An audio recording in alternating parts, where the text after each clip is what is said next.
Exactly. Perfect phrase. Regular people would look at this situation and say, you're going to cut winter fuel allowance to pensioners? No, that's not a pretty good idea for a socialist government. You're going to put Sue Gray in charge of... She moves from being top civil servant to being a top figure within the Labour Party. That ain't going to go down well. I mean, a blind man and a galloping horse can see that this is nonsense. So Starmer, and he is ruthless, right? He's ruthless in getting what he wants. Why does he get it so wrong on these big decisions? Well, I think specifically with the Sue Gray appointment, I think he probably couldn't resist the Boris, Sue Gray kind of backstory. It did the trick, didn't it? It felt like the ultimate kind of headshot kill. And I don't think he thought long-term about how it would actually work. You know, the first 100 days of government was the precise element of her role. I mean, it's been 100 days of toing and froing, no real genuine kind of direction and ambition and consistency. They've been on the back foot, haven't they? Yeah, and that's... Your boss, ex-boss, Boris Johnson, was in here yesterday. Camilla Tominey did a very long sit-down with him about his new book, and one of the topics that came up was Sue Gray. Now, this was before the shock announcement in the afternoon that she was ousted/quit. But let's have a listen to what he said about his nemesis, Sue Gray. How about Sue Gray? Is she responsible for your demise? What did you make of her appointment as Starmer's chief of staff? I thought it was extraordinary, to be honest. But there you go. But look, but again, you asked me about mistakes I made. I shouldn't have appointed her and asked her to do that thing. And why? Do you think that she... Well, because it turned out what I didn't know, though, she'd already been approached to be the chief of staff of Ed Miliband, and who you're very close to on the net zero front. And he and I were at the same primary school.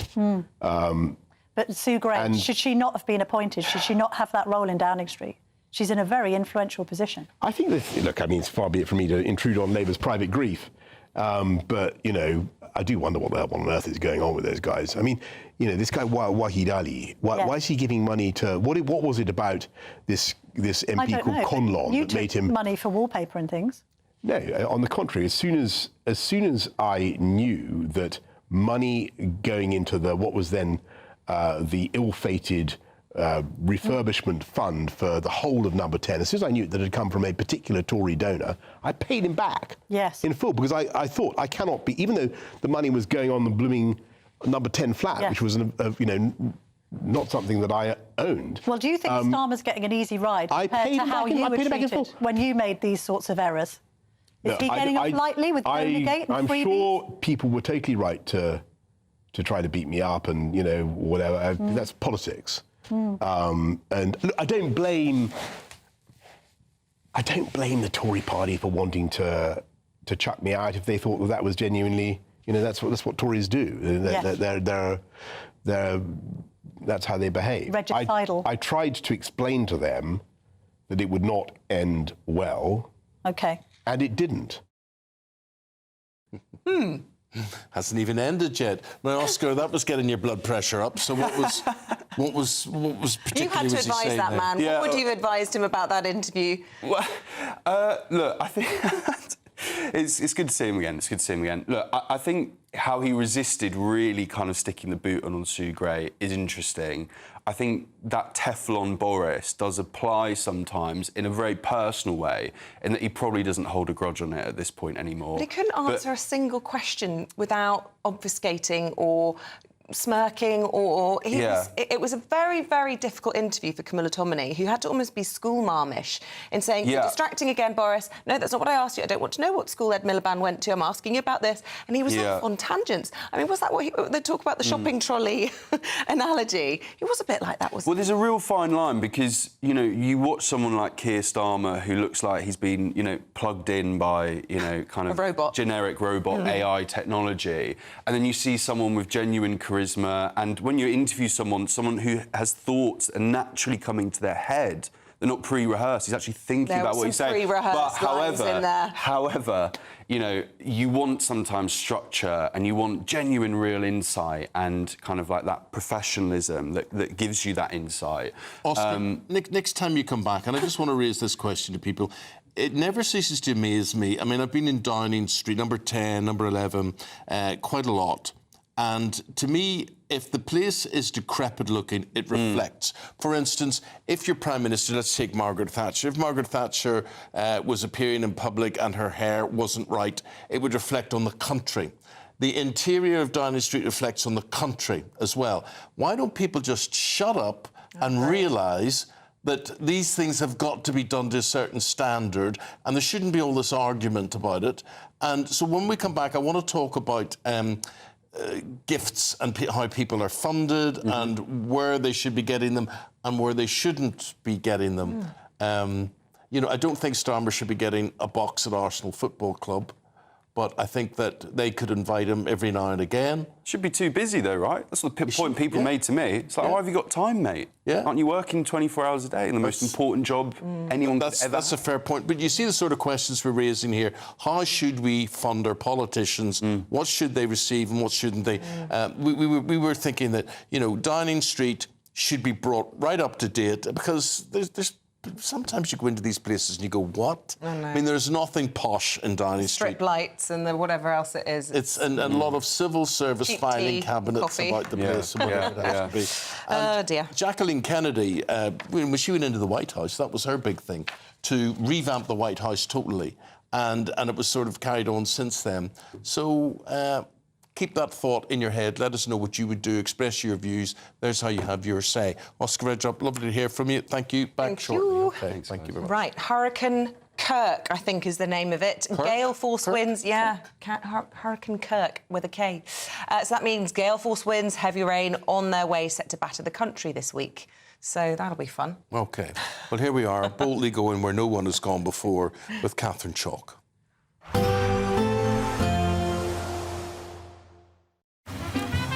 Despite the morning rain, it'll be a nice, warm, cosy day ahead.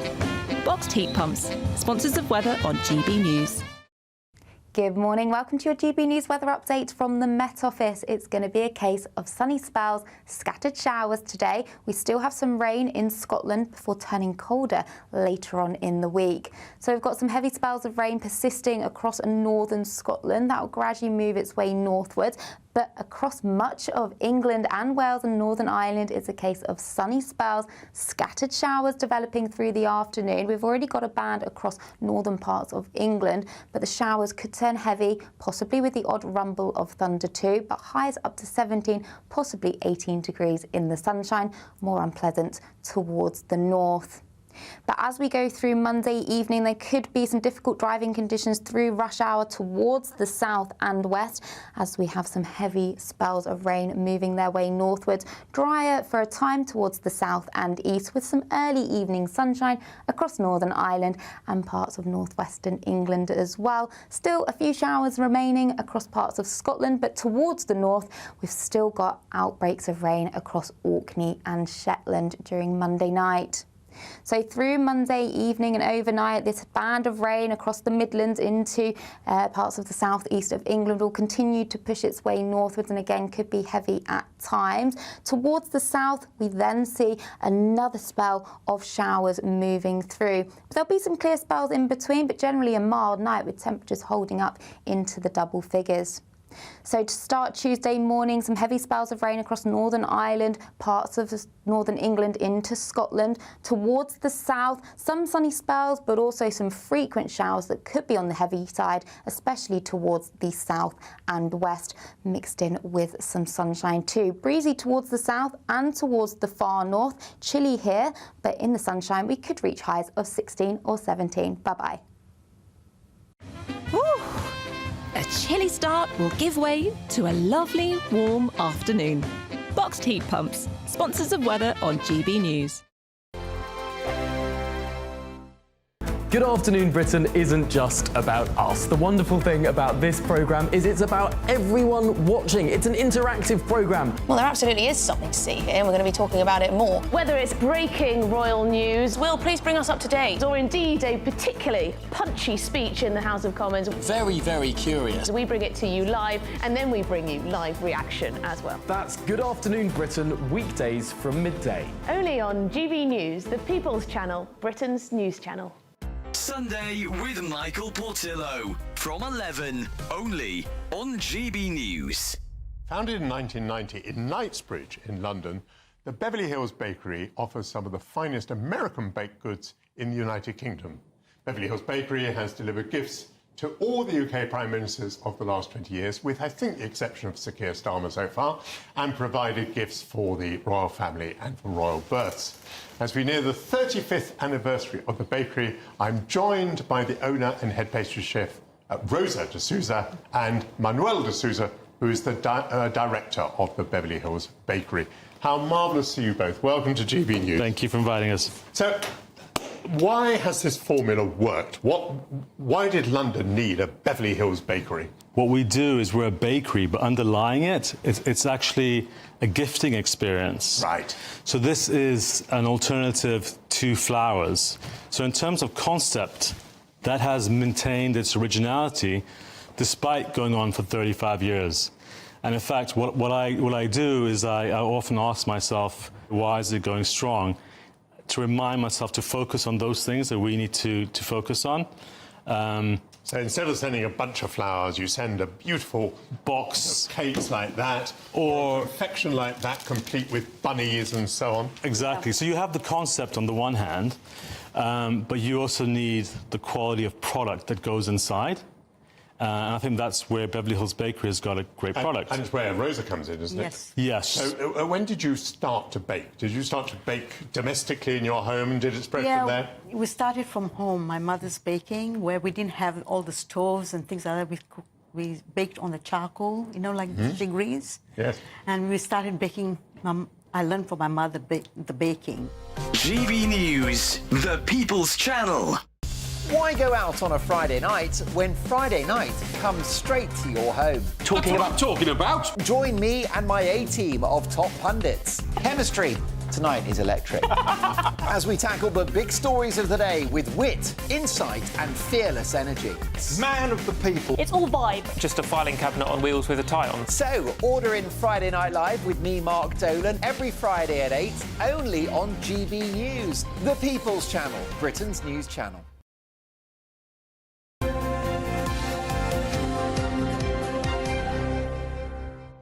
Scotland's only oil refinery set to close, 400 jobs at risk as the government pledges £100 million in a bid to meet its net zero targets. Well, our reporter, Tony Maguire, explores whether the public is fully prepared to make that transition to a net zero future.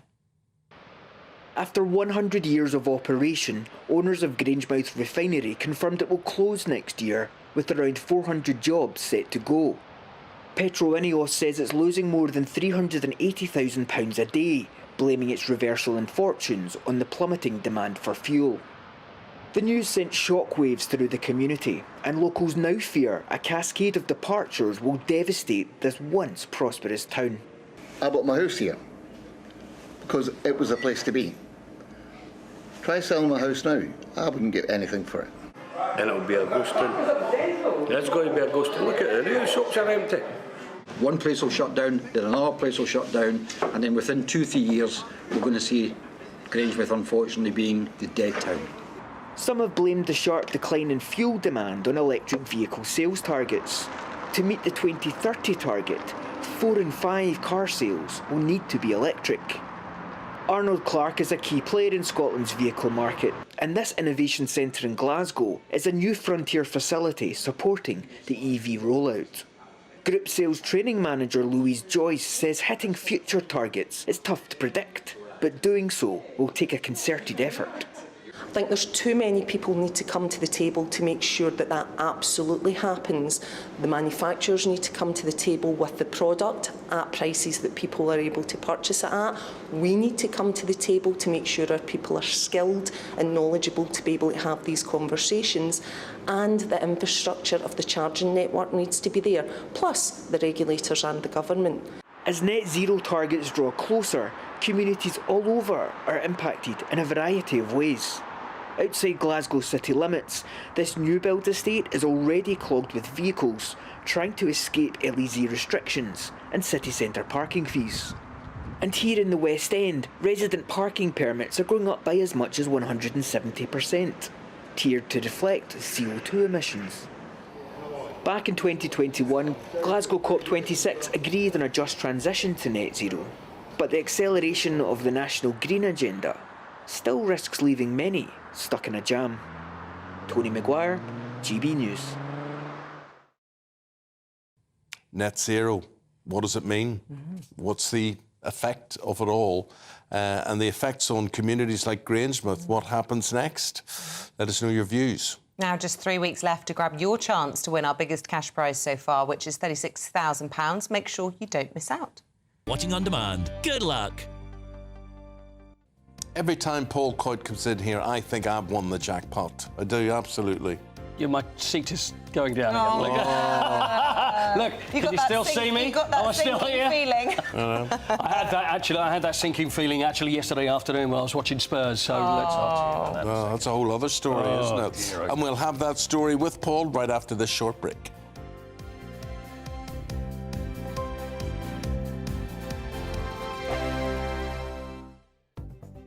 The latest GB News travel. Good morning, I'm Russell Holding. In Tyrone, the A5 is closed each way between Strabane and Ballymagorry because of an investigation. In Cheshire, the A523 is closed along the Silk Road north of Macclesfield after an accident. In Nottinghamshire, Ollerton Road at Edwinstowe is closed because of an accident. In the West Midlands, Holloway Bank at West Bromwich is closed after an accident late last night. In Bedfordshire, the A421 remains closed each way at Marston Mortain because of flooding. In London, the A215 is closed along the Walworth Road in Walworth for an investigation. On the M25 in Surrey, there are delays each way towards junction 10 for the A3 after weekend roadworks. And on the M23 in Surrey, there are 2 lanes closed southbound after an accident between junctions 8 and 9 from the M25 to Gatwick Airport, causing delays. You can stay up to date throughout the day by visiting our website, gbnews.com. Join me, Camilla Tominey, for a frank and honest discussion with those in power that cuts through the spin and gets to the heart of the issues shaping our nation. You haven't confirmed that you want to stand as leader, but you haven't ruled it out either. This report basically says that he's not fit to stand trial. Is he indecisive? Incompetent? I deliver the dose of reality Westminster needs. That's the Camilla Tominey Show at 9:30 every Sunday on GB News, the People's Channel, Britain's news channel. Welcome to State of the Nation, daily plunge into the stories shaping our country. I'm Jacob Rees-Mogg, and Monday to Thursday we bring you the insights, the facts, the truth about how our country is being governed. Because what happens in Downing Street matters down your street. Tune in to State of the Nation every Monday to Thursday, 8 to 9 o'clock. Only on GB News, the People's Channel, Britain's news channel. It's Patrick Christie's Tonight, and here we do things differently. It's explaining the absolute madness of this, doesn't it? It's explosive. I mean, this is very good. It's lively. 850. Your government sat there short and it did nothing. It's controversial. And the Middle East has been in turmoil since before I was born. It's everything you need to kickstart your evening. Everyone's had their Weetabix tonight. I love to see it. That's Patrick Christie's Tonight, weeknights from 9 p.m. Only on GB News, the People's Channel, Britain's news channel. I'm Christopher Hope. And I'm Gloria Di Piero, bringing you PMQ's live here on GB News. Whenever Parliament is in session on a Wednesday at midday, we'll bring you live coverage of Prime Minister's questions. We'll be asking our viewers and listeners to submit the questions that they would like to put to the Prime Minister, and we'll put that to our panel of top politicians in our Westminster studio. That's PMQ's live here on GB News, Britain's news channel.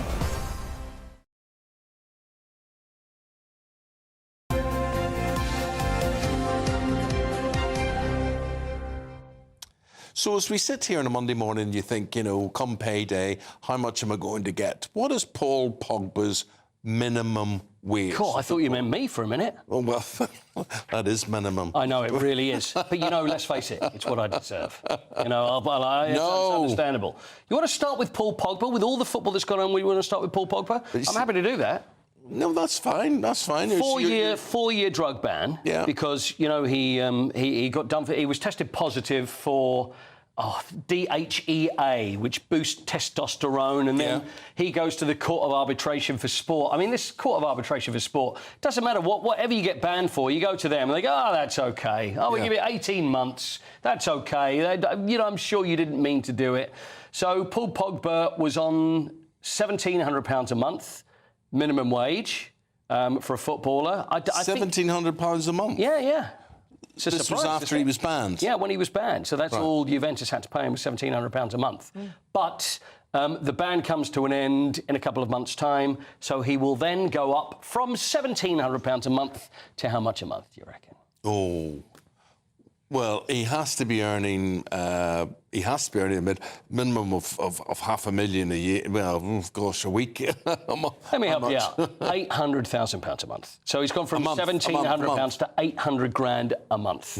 And he'll be fine. He's useless. Yeah. He's completely useless. I remember standing at Old Trafford talking to some very influential people who didn't sign him, and they were saying, "What does he do? Yeah. What does he do?" Well, heck, have I ever worked out what he did? Yeah. He is a complete waste of time. Counts his money. Yeah. Counts his money. He's got more to count. Right, Brighton Spurs. Oh, dear. I mentioned capitulation, and this is the word I keep saying all the time. Capitulation.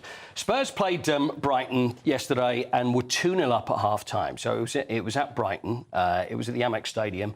And they started spectacularly. It was one of the best first halves of football I've seen Tottenham play. 2-0 up. Absolutely cruising. The football was spectacular. Two sides that play very attacking football. So it was always going to be a good game, but it was Spurs. Every Spurs fan's thinking, this is it. Finally, everything's working and it's going to go great. Come out in the second half, Brighton get an early goal, and then Spurs just collapse. And it was the worst. Did Spurs collapse, or did Brighton play out of their skin? Well, I don't know. I didn't see it. To be honest with you, I think it was more of a Spurs collapse because the first goal went in and then the defending was bad. Everything that we saw in the first half, it was just... I can't... Honestly, I cannot believe what I saw. And I think even neutrals that are watching it thinking, how could you have one team play so different in one half of football compared to the second? Now, Ange Postecoglou, the manager...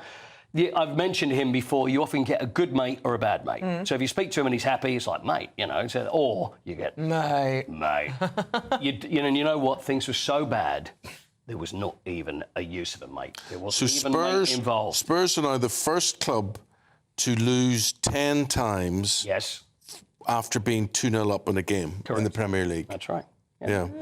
So at least we got something out of it. Yeah. Let's hear from... Whether there's a good mate or a bad mate, I don't think there's any mate. This is what Ange Postecoglou said after the game. We didn't do what you need to do at this level. It's kind of non-negotiable. We just weren't competitive. We didn't win our duels. We lacked intensity. We kind of, didn't deliver the things you need to at this level as the basics of the game, and paid a price for it. At the end of the day, you've got to, like I said, you kind of understand that, you're not going to win every game, but there are manners in which you lose games, and that's the first time since I've been here anyway that we've lost the game in that manner, and like I said, unacceptable. The people who were asking the question were either he was either very high up or they were very, very small people. I think he's very low. Chelsea, meanwhile, they drew at Forest. Well, drew with Forest, that was at Chelsea. 38 attempts on goal, 6 bookings. There was a bit of a melee, so there's a bit of a punch-up at the end, which is always fun to watch. And Aston Villa 0, Manchester United 0. Which about says worst start in 35 years for Manchester United. So we've had enough of football. Let me give you some golf. A bit of golf. Gareth Bale, of course, legendary footballer, hell of a golfer. Played at the Pro-Am at the Alfred Dunhill. Well, he could be a pro. He's that good. He's getting close. The Alfred Dunhill Links Championship, which happened at the weekend, so he's playing in the Pro-Am. Now, he's got a chip on the 16th green. What on earth, if you're hitting a good shot, what could get in the way? What could get in the way of a good shot? It's very difficult. Well, have a look at this. Now, look, this is Gareth Bale playing his shot. Now, watch very carefully. He plays the shot. The ball is on the green. Very nice. Drifting towards the hole. And look at the dog! Don't touch the ball! Don't touch the ball! The dog picks the ball up and runs away with the ball. Brings it back to its owner. Yes. And he does, and he actually does take it back and said, "Look what I've got, Dad," and drops the ball at him. There is actually a rule, and it said that if the ball is at rest, there is no penalty of the ball. If it's moved by an outside force, happens to be a dog, he gets to play the game, play the shot again. And did he play it again and do better, or? He did a very good shot again. Happy It was days. just like a warm-up. And you Happy know what? ending. And the dog gets to keep the ball as well, and everybody's. I played in that tournament once. Did you? This wasn't the one where you hit the woman full in the face with the ball. No, was it it wasn't. the first hole? No. It wasn't that one. It wasn't there. But I was never invited back, oddly enough. How did you do, though? Who did you play with? Did you play with someone? I don't know who I played with, no. Yeah. No, it was a long time ago. Was it? Yeah, it was Arnold I was Palmer. Gareth Bale once, that's what I'm saying. There we go. Paul, thank you very much indeed. We'll see you again in an hour's time. Stay with us. Still to come, everybody loves a curry, but what is the nation's favourite? Find out with us in Making the News.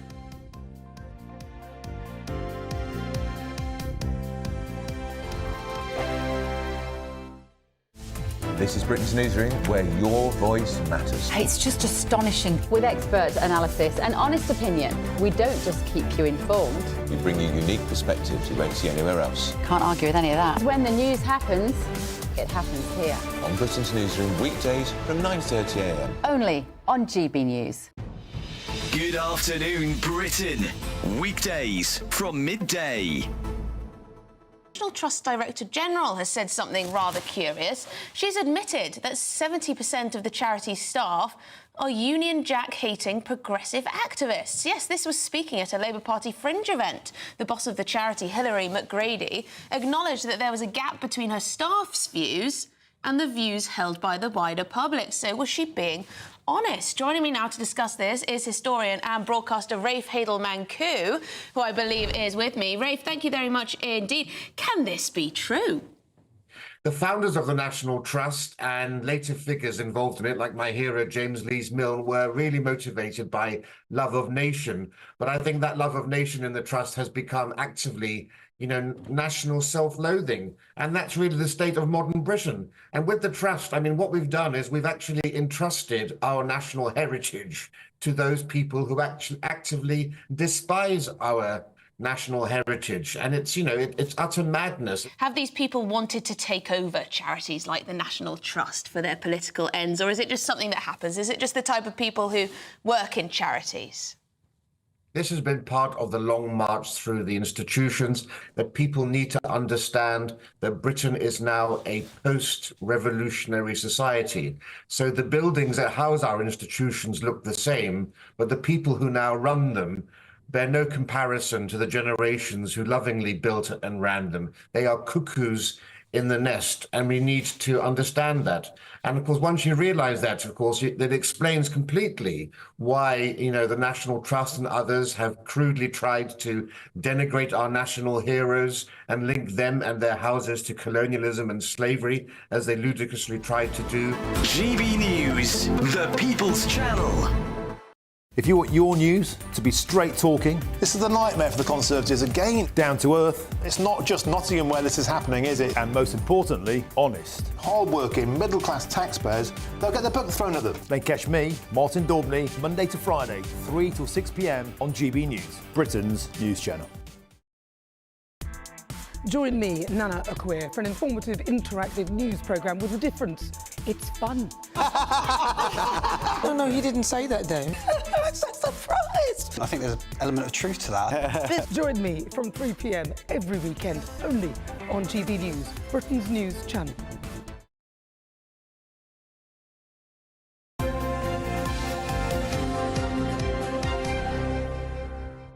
Dawn Neeson, Chris Akabusi here with the stories in the papers today. Good to see you guys. Morning. And Sue Gray. It's called a Sue Gray farce. Chris, what do you make of it?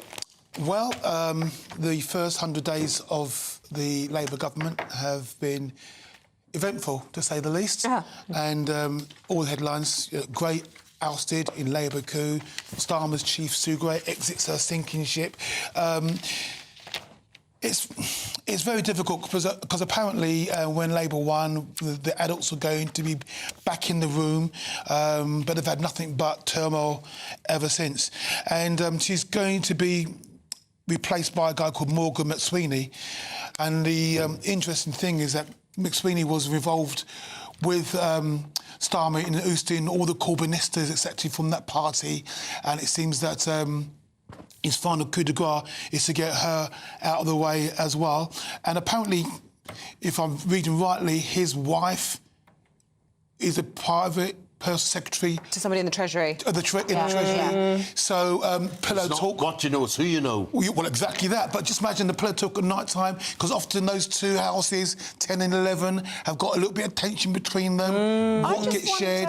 How much Sue Gray is to blame for Freebiegate, to which he benefited the most, 100,000. Well, I mean, and the winter fuel allowance decision. Well, I mean, why should she take the fall for this? Well, it's clearly his judgment that is lacking. Well, I mean, she's not the politician, is she? No. She is the backroom girl, woman, and she was basically HR. She was in charge of hiring and firing.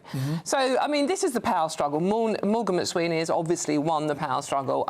Sue Gray has been politely asked to step down, and they're thanking her for her service, etc.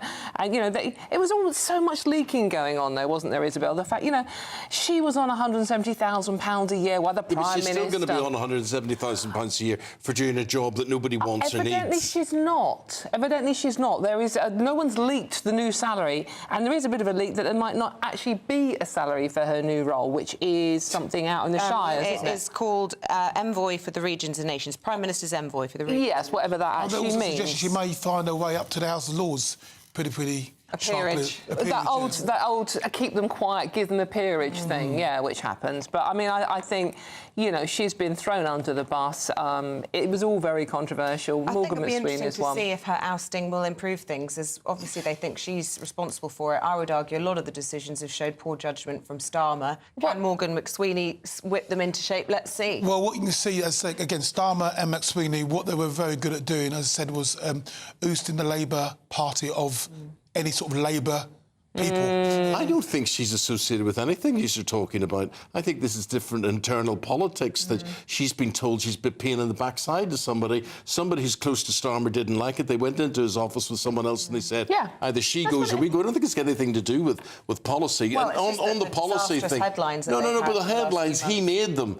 He chose not to pay pensioners the winter fuel allowance. And what was the other thing? Freebies. Yeah, the freebies thing. Tax on private schools. That's another really wobbly policy, and there's increasing suggestions that it might be delayed, because I think even the teaching union's coming out saying it shouldn't come out. Well, certainly not in the middle of You've term. got multiple legal challenges on this, including to the ECHR. And what was the other one? All the systems are not in place. All the systems are not in place. The universities think that they might be dragged into this VAT rise on school fees and nurseries. So there's a chance that Morgan McSweeney might not be able to get a grip on that particular policy. And then there's the budget. But these are backroom people. These are the office staff. They're not the politicians. But also, don't forget, Labour have had... Is it 15 years to get themselves prepared for this moment? They're supposed to be getting themselves prepared for this moment, and it's been nothing but disaster. Well, when they said the grown-ups were back in the room, they didn't specify what room exactly. Probably one of Lord Ali's rooms. Let's look at the Conservatives' rooms now, and the new ballot by Conservatives, by the Conservative Home, revealed that Cleverly would beat his former Home Office colleague by 54% to 36%. So he's tipped to win the poll of the Tory faithful. Yeah, this is literally the Tory faithful. It's Conservative Home, our website, which we've done a survey, and this is the grassroots Tory website. So this is the people that sort of support the Tory party. And it's really interesting because the survey they've done said that if he was up against Jenrick or Tom Tugendhat, he would win. Actually, if they were in the final two, he would be the one that went forward. However, he wouldn't beat Kemi Badenoch. So it's all up in the air. We don't know yet which are the final two going forward. Does anyone even care? Oh, my God. Yeah, I'd certainly care, I'd care. Well, yeah, I mean, people should care, but I'm not entirely sure whether, everything else that's going on is distracting. Bednock's my favourite by a country mile. I think you definitely need somebody who's going to hold the Labour Party to account, who's going to be forensic, who's going to be logical, who's going to be a contrast to the bland, statuesque nature of Mr Starmer. And Badenoch is that person. She will drop a few gaffes, but clearly she'll hold him to account. Well, it's very interesting, Chris, because she was endorsed by Florida Governor Ron DeSantis, over the weekend, who described her as strong and courageous and commended her commitment to conservative principles. And he's a very controversial figure in America himself. So, but, you know, she's got a lot of fans out there. She's very feisty, very outspoken. Now, I want to know if there's a fan here for this. And Mr. Athlete, your view on this one. We're going to Wales, right? Listen to this. A fish and chip... Do you like fish and chips? Absolutely. Right? Yeah, born and bred on that a one. fish and chip shop must sell spinach, broccoli and bananas if it is to be granted permission to open. And this was an NHS committee within the council, which has basically said this, that the plans for this takeaway would only be granted because there's apparently a lot of people in the village that are obese. If they serve cod with portions of kale or watercress instead of chips, and replacing fizzy drinks with coconut water and pomegranate juice. I would say that would be a commercial disaster. Well, you know, you're gonna drive the business out of business, aren't you? Basically, I mean, because fish and chip shops survive on selling their products to customers. If you're going to force them to sell bananas along with their fish and chips, that'll be your. They're not going to happen. That'll be your giveaway. I mean, that'll end up in the bin, won't it? If you go to the fish and chip shop, you want fish and you want chips. Yeah. That's what you're going for. Do you know what? If they're going to do anything, I think chip portions can often be too big. Oh. Why doesn't the council provide free veg to that shops rather than try and affect their commercial model? Then people can go and get fish and chips and then get a side of kale if they fancy they have, but they haven't been specific about what fruit and vegetables. I'd quite like a freebie of kale. But the thing is, you can get around. Can I get the only thing you should have cow, with fish and chips is mushy peas. Yeah. That's the only. Curry sauce. Curry sauce. When we were soldiers at the night time, fish and chips, curry sauce on your chips. That's so northern. Gravy, of course. As well as that. Anyway, just thought I'd get your view on that. But the thing is, chips are potatoes, so we're really selling vegetables. Speaking of curry sauce, folks, and we teased this earlier, apparently, what's our favourite curry, Chris? You can tell us more, because we are a nation of curry lovers. Well, apparently our favourite curry now is either korma or butter curry, which is nice and soft and gentle. And I was looking through the article, and I remember days when sort of Indian curries became sort of vogue, and we went for Baltis, Jalfreezes. It was some sort of masculinity sort of thing to say, I can have the hottest curry possible, you burn your mouth and pretend it's not really burning you and stuff. But also, how many of us had the screaming abdabs once we got back to our homes because, too much information, I know what you're saying, but you know what I mean. We know what you're like. Yeah. You don't hear the point. You're talking, you don't... The nicest curry, and I'm going to be controversial here. Oh, steady on. Is Chinese curry. Yeah, but that's also mild, isn't it? See, the Chinese curry is very mild, and so that would be in line with your korma and your butter curry. So you don't like spice, basically, is what we're saying. Brits don't like spicy food. I think that's I love spicy food. If you've had hundreds of years of growth and development, bland food. From the Asian subcontinent, so your gut health is used to it, but it gets imported into the UK in the 70s and 80s. Your gut's not used to it. You say, I love it, and you're boiling, but your gut's not ready because your mum and dad and your mum and granddad, they have not prepared your gut for it. Well, there you go, guys. Don't want to get the abdabs. The screaming abdabs. I don't know what you're thinking of for breakfast or what you're preparing or what you're having, or maybe you give it a miss. Let us know what's on the plate for breakfast today. Meanwhile, all eyes on the forecast because we've got the remnants of this Hurricane Kirk heading our way, bringing heavy wind and rain across the country this week. So let's get an update from Catherine Chalk.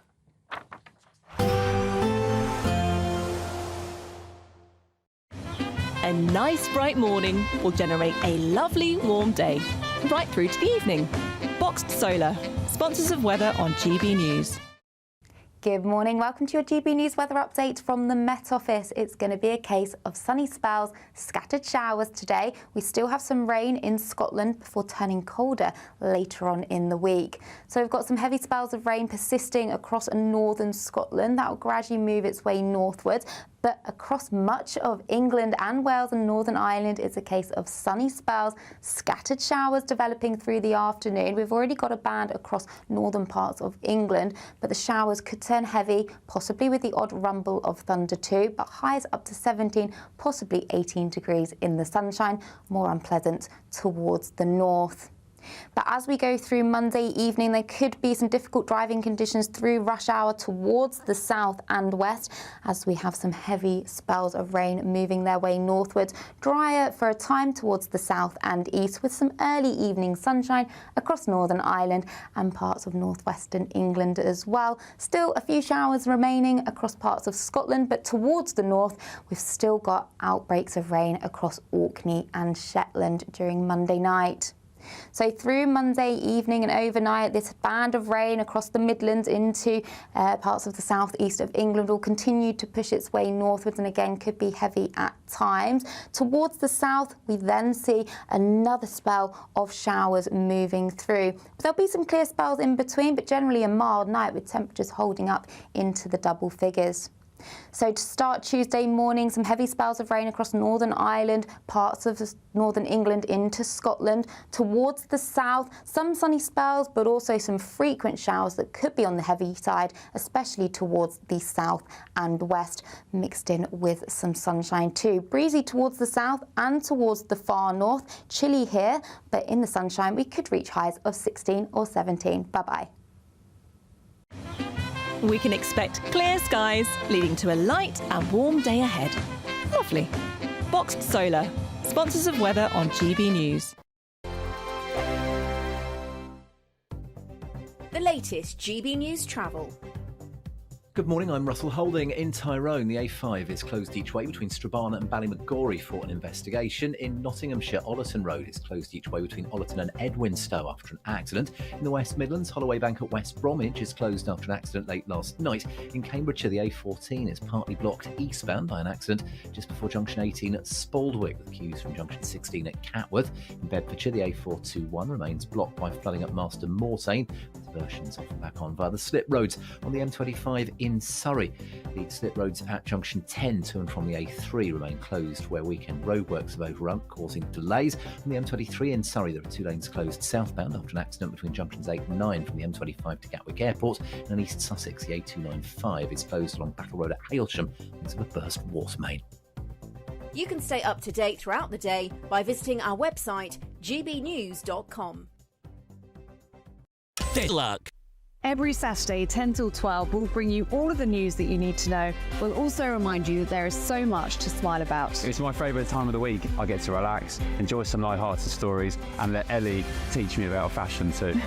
That's Saturday Morning Live, every Saturday, 10 till 12. Only on GB News, Britain's news channel. I'm Christopher Hope. From pop star to politicians, I'll interview anybody in a pub who's got a political opinion. Join me every Friday on Spotify, Apple Podcasts, YouTube or gbnews.com, or wherever you get your podcasts. This is GB News, the People's Channel. We're proud to be GB News, the People's Channel. And as you know, we always love to hear your views. Now, there's a new way of getting in touch with us at gbnews.com/your say. By commenting, you can be part of a live conversation and join our GB News community. You can even talk to me, Bev Turner, or any of the members of the GB News family.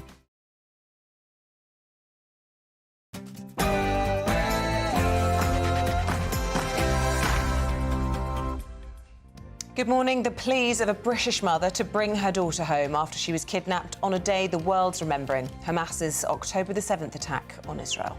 My beautiful, funny and brave daughter, who I love to the moon and back, deserves to come home.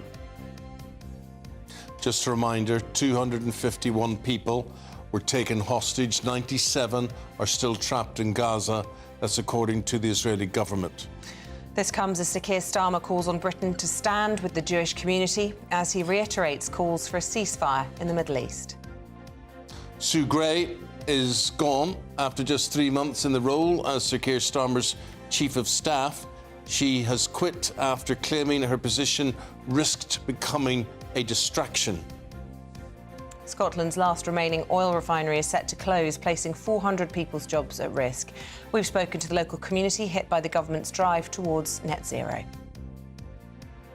100 years of the Royal Air Force Reserves. We'll be hearing about the events taking place across the country to mark this milestone. As the government's welfare chief, Liz Kendall, prepares for an all-out offensive to get people back to work, we're asking, is it time we crack down on benefits Britain? In the sport, Tottenham Hotspur being called Spursy again. God, I hate that. As they lost 3-2 to Brighton after being 2-0 up and cruising at half-time.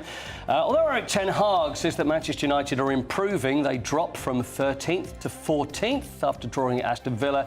And Pakistan won the toss and decided to bat in the first test against England in Multan and are currently 54-1. Good morning. More in the way of sunshine today with some showers, still some rain in the north. I'll have all the details coming up. Just after 7 o'clock, a very good morning to you on this Monday morning. I'm Eamonn Holmes. I'm Isabel Webster, and you're tuned into GB News Breakfast.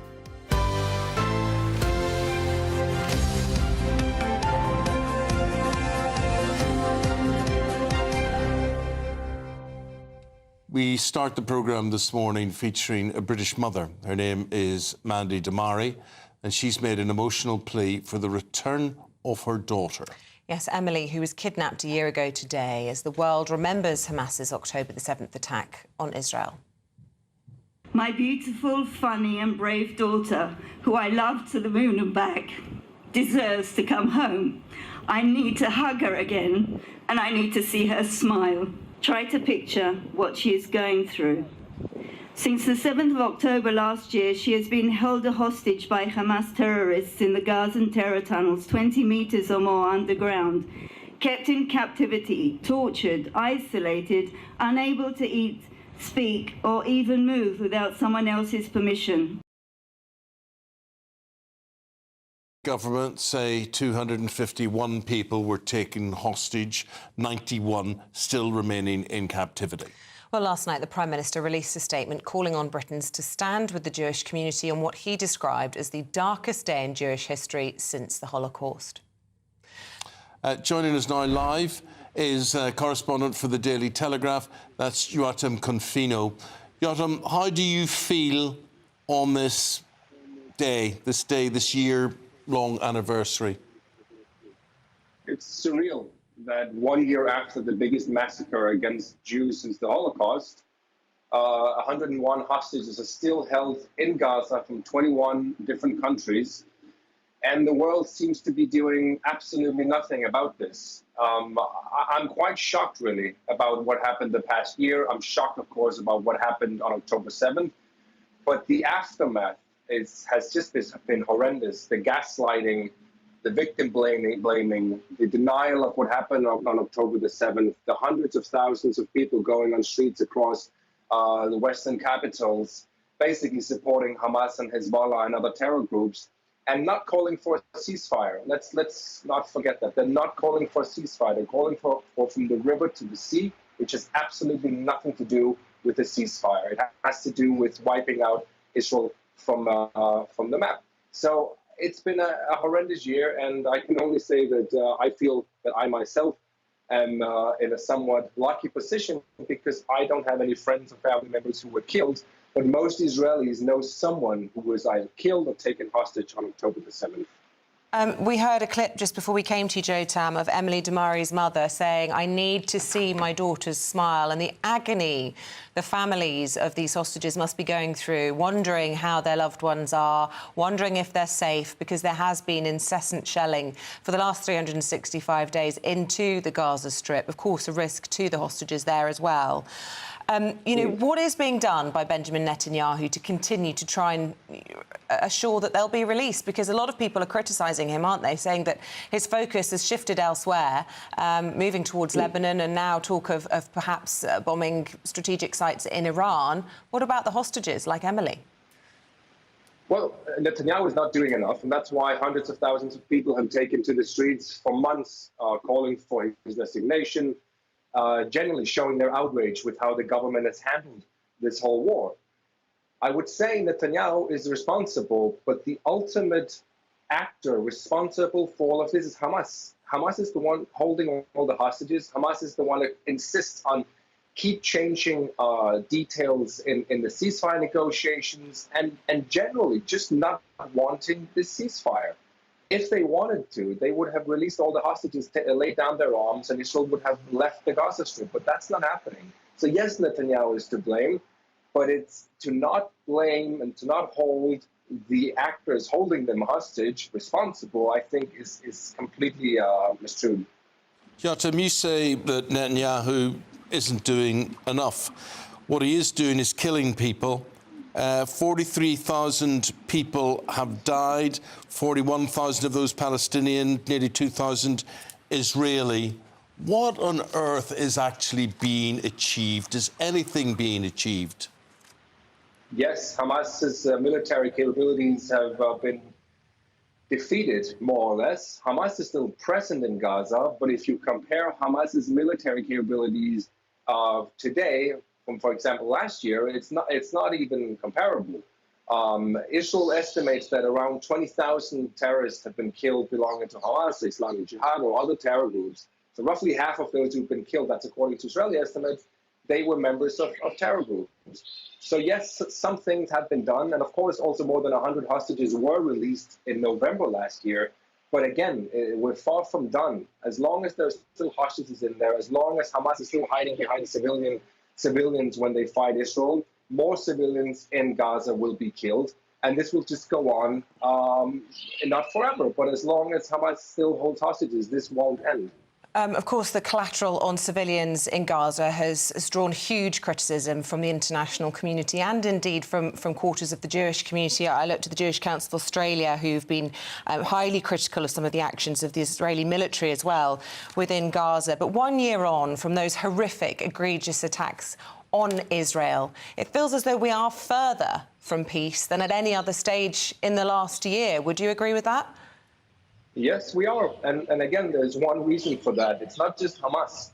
It goes from Gaza through Lebanon, Syria, Iraq, Iran, and Yemen. In other words, Iran's axis, which a couple of days ago, the supreme leader said that Israel has to be wiped off the face of the earth. Again, there's no secret here. They are openly saying what their main goal is, which is destroy Israel. And they're trying every single day, either from Yemen or from Lebanon, firing ballistic missiles, drones, rockets. This is not going to end until there's an end to the Iranian regime and to the Iranian proxies. And it's not just about Israel. The West is also going to feel this, and they already are feeling it. So I hope that the international community can gather and address the main cause of destabilization in the region. Well, Yotam, it involves us all, and thank you very much indeed for your commemoration 1 year on. We'll leave it there. Thank you very much indeed. It is amazing, and we'll talk about how horrific, the overall deaths are. 44,000 people generally dead, absolutely ghastly. When does it end? When will it end? It just feels so far. I think today we think about how it started. Yes, and I you agree. think about those people who were there at a music festival and what happened then next to me, this premeditated idea of catching them, killing them, holding them hostage, and so many people still there. Awful situation. Still there with all of that. Our thoughts with Let us know your views. What next? Let's talk about politics, shall we? Because Sue Gray has found herself, well, she's saying she's quit, but actually it looks as though she was sensationally ousted by a ruthless Sir Keir Starmer. She was, of course, his chief of staff, and there were fears that she'd become a distraction, plunging Number 10 into disarray.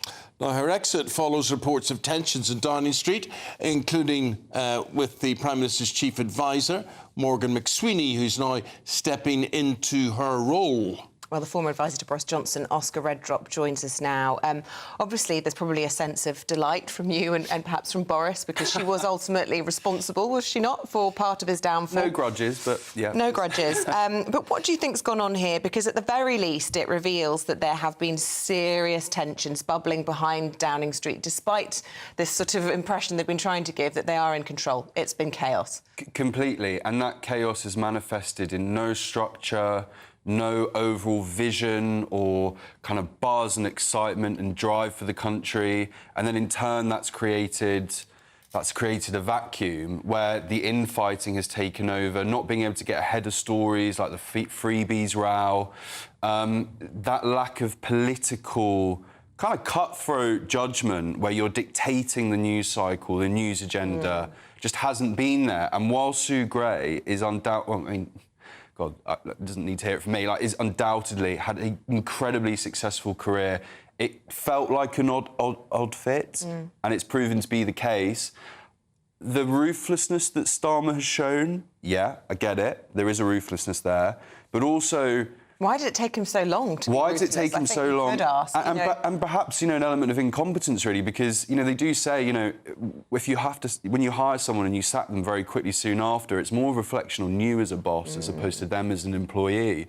So, as an employee, was her job to be another Alistair Campbell, or was it something different? It was something different. She was kind of the gatekeeper, kind of who meets with the Prime Minister, the priorities of number 10 in that political machine.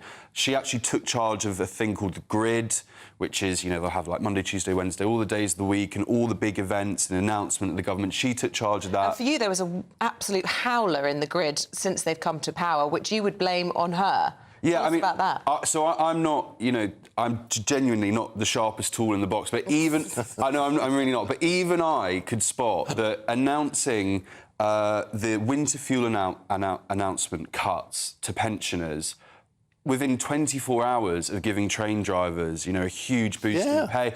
Like, anyone can see that's so obvious. Sort your grid out. Yeah, and I think that kind of mistake probably grew some frustration. And you could trace that back to her, because she would determine when that is announced and how it is announced. She had hold of that grid, and now that job, I think, will sit with the comms team and Morgan McSweeney. Now, you obviously come from a sort of Conservative perspective in all of this. Maybe it would have been good for the Tories if Stu Gray had stayed in post. How much of a threat is Morgan McSweeney? Is he going to be able to turn things around? Because he has this sort of unprecedented level of power now. He's presiding over the Treasury and Downing Street as the Chief of Staff, but senior advisor there to the Treasury. Who knows? I mean, it's kind of hilarious in a way, because the Labour operation and in opposition just seemed so effective and slick and kind of brutal in the way they took out the Tories.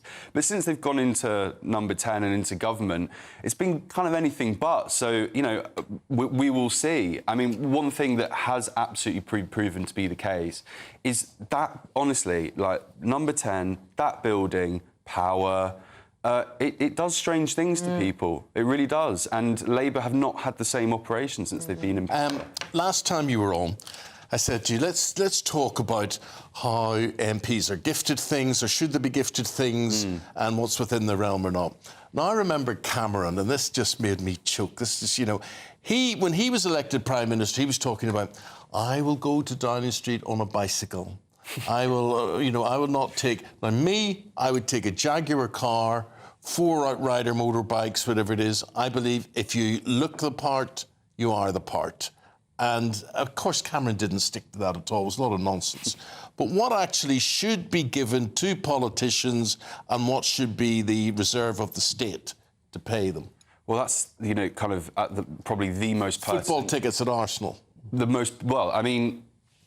was a really weird one for me, because it became less about should he go, who's paying for it, should he do hospitality.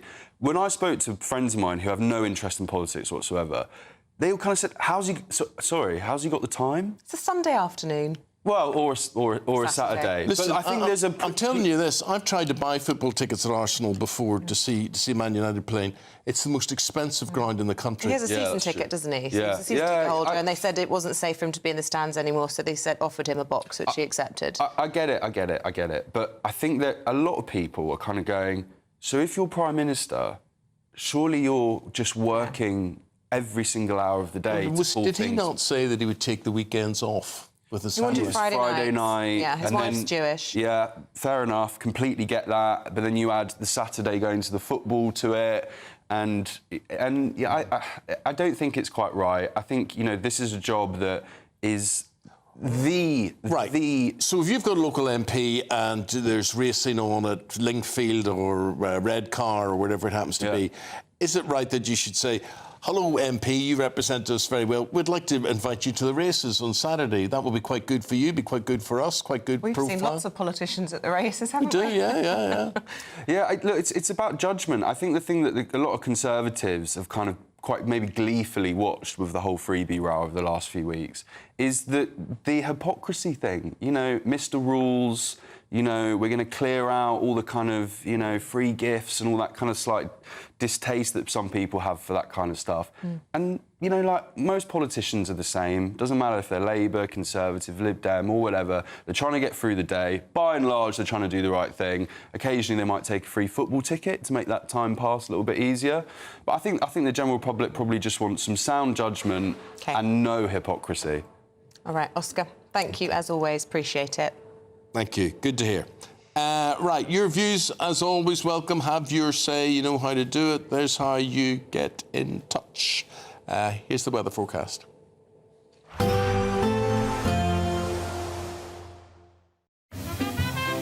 Heavy showers first thing will be followed by a warm, cosy day.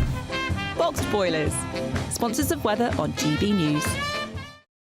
Good morning. Welcome to your GB News weather update from the Met Office. It's going to be a case of sunny spells, scattered showers today. We still have some rain in Scotland before turning colder later on in the week. So we've got some heavy spells of rain persisting across northern Scotland. That will gradually move its way northwards. But across much of England and Wales and Northern Ireland, it's a case of sunny spells, scattered showers developing through the afternoon. We've already got a band across northern parts of England, but the showers could turn heavy, possibly with the odd rumble of thunder too, but highs up to 17, possibly 18 degrees in the sunshine, more unpleasant towards the north. But as we go through Monday evening, there could be some difficult driving conditions through rush hour towards the south and west, as we have some heavy spells of rain moving their way northwards. Drier for a time towards the south and east, with some early evening sunshine across Northern Ireland and parts of northwestern England as well. Still a few showers remaining across parts of Scotland, but towards the north, we've still got outbreaks of rain across Orkney and Shetland during Monday night. So through Monday evening and overnight, this band of rain across the Midlands into parts of the southeast of England will continue to push its way northwards and again could be heavy at times. Towards the south, we then see another spell of showers moving through. There'll be some clear spells in between, but generally a mild night with temperatures holding up into the double figures. So to start Tuesday morning, some heavy spells of rain across Northern Ireland, parts of northern England into Scotland. Towards the south, some sunny spells, but also some frequent showers that could be on the heavy side, especially towards the south and west, mixed in with some sunshine too. Breezy towards the south and towards the far north. Chilly here, but in the sunshine, we could reach highs of 16 or 17. Bye-bye. Expect a warm front, moving from the kitchen right through to the rest of the house. Boxed boilers, sponsors of weather on GB News. Hi there, I'm Michelle Dewberry and I'm going to take a second to tell you all about my show, Dubes & Co. We start off with the issues of the day. We then bring in both sides of the arguments. We get rid of the disrespect. And then you throw me into the mix. And trust me, I'll tell it exactly how it is. And then, of course, the magic ingredient, you at home. We mix it all together and what have we got, in my opinion, the best debate show in town. Monday to Friday, 6 till 7 on GB News, Britain's news channel. Good Afternoon Britain isn't just about us. The wonderful thing about this programme is it's about everyone watching. It's an interactive programme. Well, there absolutely is something to see here, and we're going to be talking about it more. Whether it's breaking royal news, Will, please bring us up to date, or indeed a particularly punchy speech in the House of Commons. Very, very curious. We bring it to you live, and then we bring you live reaction as well. That's Good Afternoon Britain, weekdays from midday. Only on GB News, the People's Channel, Britain's news channel. This is Britain's Newsroom, where your voice matters. It's just astonishing. With expert analysis and honest opinion, we don't just keep you informed. We bring you unique perspectives you won't see anywhere else. Can't argue with any of that. When the news happens, it happens here. On Britain's Newsroom, weekdays from 9:30 a.m. Only on GB News. If you want your news to be straight talking... This is a nightmare for the Conservatives again. Down to earth. It's not just Nottingham where this is happening, is it? And most importantly, honest. Hard-working, middle-class taxpayers, they'll get their book thrown at them. Then catch me, Martin Daubney, Monday to Friday, 3 till 6 p.m. on GB News, Britain's news channel. In the GB Newsroom, we bring you the news as it happens. With our team of dedicated journalists across the UK, we're ready to keep you up to date with what's happening every half an hour, every single day. Bulletins here on GB News, the People's Channel, Britain's news channel.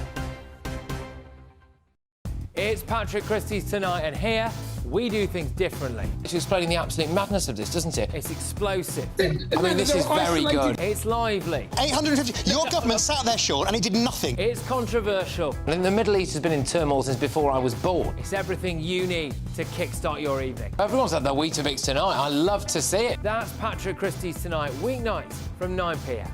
Only on GB News, the People's Channel, Britain's news channel. Why go out on a Friday night when Friday night comes straight to your home? Talking about? Join me and my A-team of top pundits. Chemistry tonight is electric. As we tackle the big stories of the day with wit, insight and fearless energy. Man of the people. It's all vibe. Just a filing cabinet on wheels with a tie on. So, order in Friday Night Live with me, Mark Dolan, every Friday at 8, only on GB News, the People's Channel, Britain's news channel.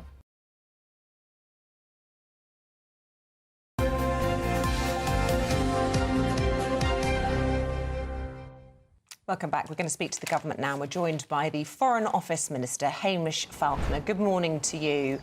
I just want to start by reflecting on the first anniversary, hopefully the last one where war is continuing, of the horrendous October the 7th attacks in Israel. Just tell us, first of all, how you'll be marking it and how hopeful you are of any sort of ceasefire anytime soon. Well, I'll be marking it at events across the country. I'll be up to Manchester this afternoon to be with the Jewish community there. But in relation to your second question about the ceasefire, we're hopeful that we can make progress both in Gaza and in Lebanon.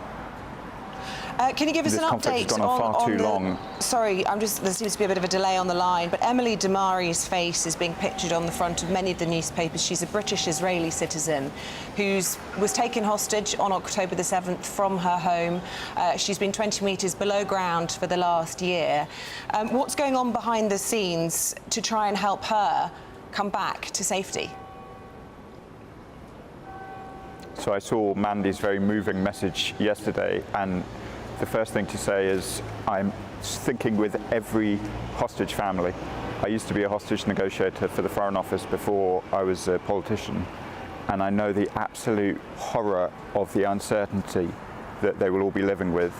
We're doing everything we can alongside international partners to try and make sure that we can bring an end to this terrible situation. There is a deal on the table. We are asking all sides to show flexibility to try and resolve it, to get a ceasefire and to get those hostages home as soon as possible. Can I ask you about the comments from the Prime Minister on this anniversary, saying that we should stand with Israel? I don't know if you saw an Ipsos poll out over the weekend that showed 60% of Britons think that Israel has gone too far in Gaza, and just 8% say that the UK should support Israel in negotiations with Hamas. Well, look, the UK is a friend to Israel, but a critical friend too. So since we've been in government, we've been absolutely clear with Netanyahu's government that we need to see an increase of aid going into Gaza, that we need to see arms being used in a proportionate way in the conflict. And we've taken a variety of decisions to reflect that view. You believe that's happening? Yes. Yeah. OK, let's talk about Sue Gray, shall we? She says she's quit. It's quite clear she was ousted. Is this an example of Sir Keir Starmer finally being ruthless? Look, Sue is a dedicated public servant, both for the Keir Starmer and as a civil servant before her. And she can't defend herself in the media if she's not a politician. So I want to say thank you for what she's done. But it's obviously right that the Prime Minister can try and make sure that he's got the team that he needs in number 10 so that he can deliver for the whole country. Was preventing him from delivering for the whole country and wasn't the right team. Was she presiding over the chaos behind closed doors at number 10? I honestly think the public's not terribly interested in this kind of gossip about what happens within Number 10. They're just interested in a government that delivers, and that's what I think we'd be doing. Well, except with respect, I mean, she was paid more than the Prime Minister, funded by the taxpayer, and a lot of people are saying the first 100 days or so in power have been a disaster. So I would argue that the British public are extremely interested on what's gone on behind closed doors. Perhaps you might be more willing to divulge a bit about what we can expect from Morgan McSweeney, who's now taken over in that role of Chief of Staff, but has almost, unprecedented control of both Downing Street and the Treasury. Firstly, I don't at all accept in the first 100 days that this government has been a disaster. We've made real progress across a whole range of issues that really make a difference to my constituents in Lincoln.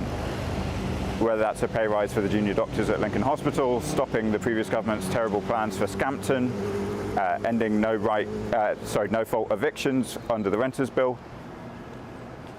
We've been making progress across a whole range of areas, so I don't think I accept the question. In the same week, forgive me, announcing millions of pensioners would be without a winter fuel payment this winter.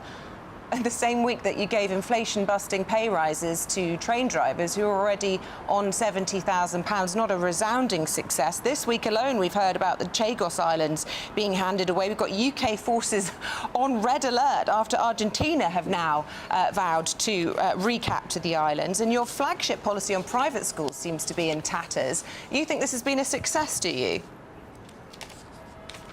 I do think it's been a success. I think it's been full of difficult choices which reflect the difficult inheritance that we've got as we become the government. But I think Keir Starmer and the rest of the government is getting on with the job that the British public elected us to do. The British public didn't elect the government to introduce these winter fuel payments. You got no mandate for that. In fact, you've kept very quiet on it altogether, which is why it's so problematic for the British public. Well, I think on the winter fuel allowance, we've been pretty clear that we inherited a worse fiscal position than we expected. The OBR has said so.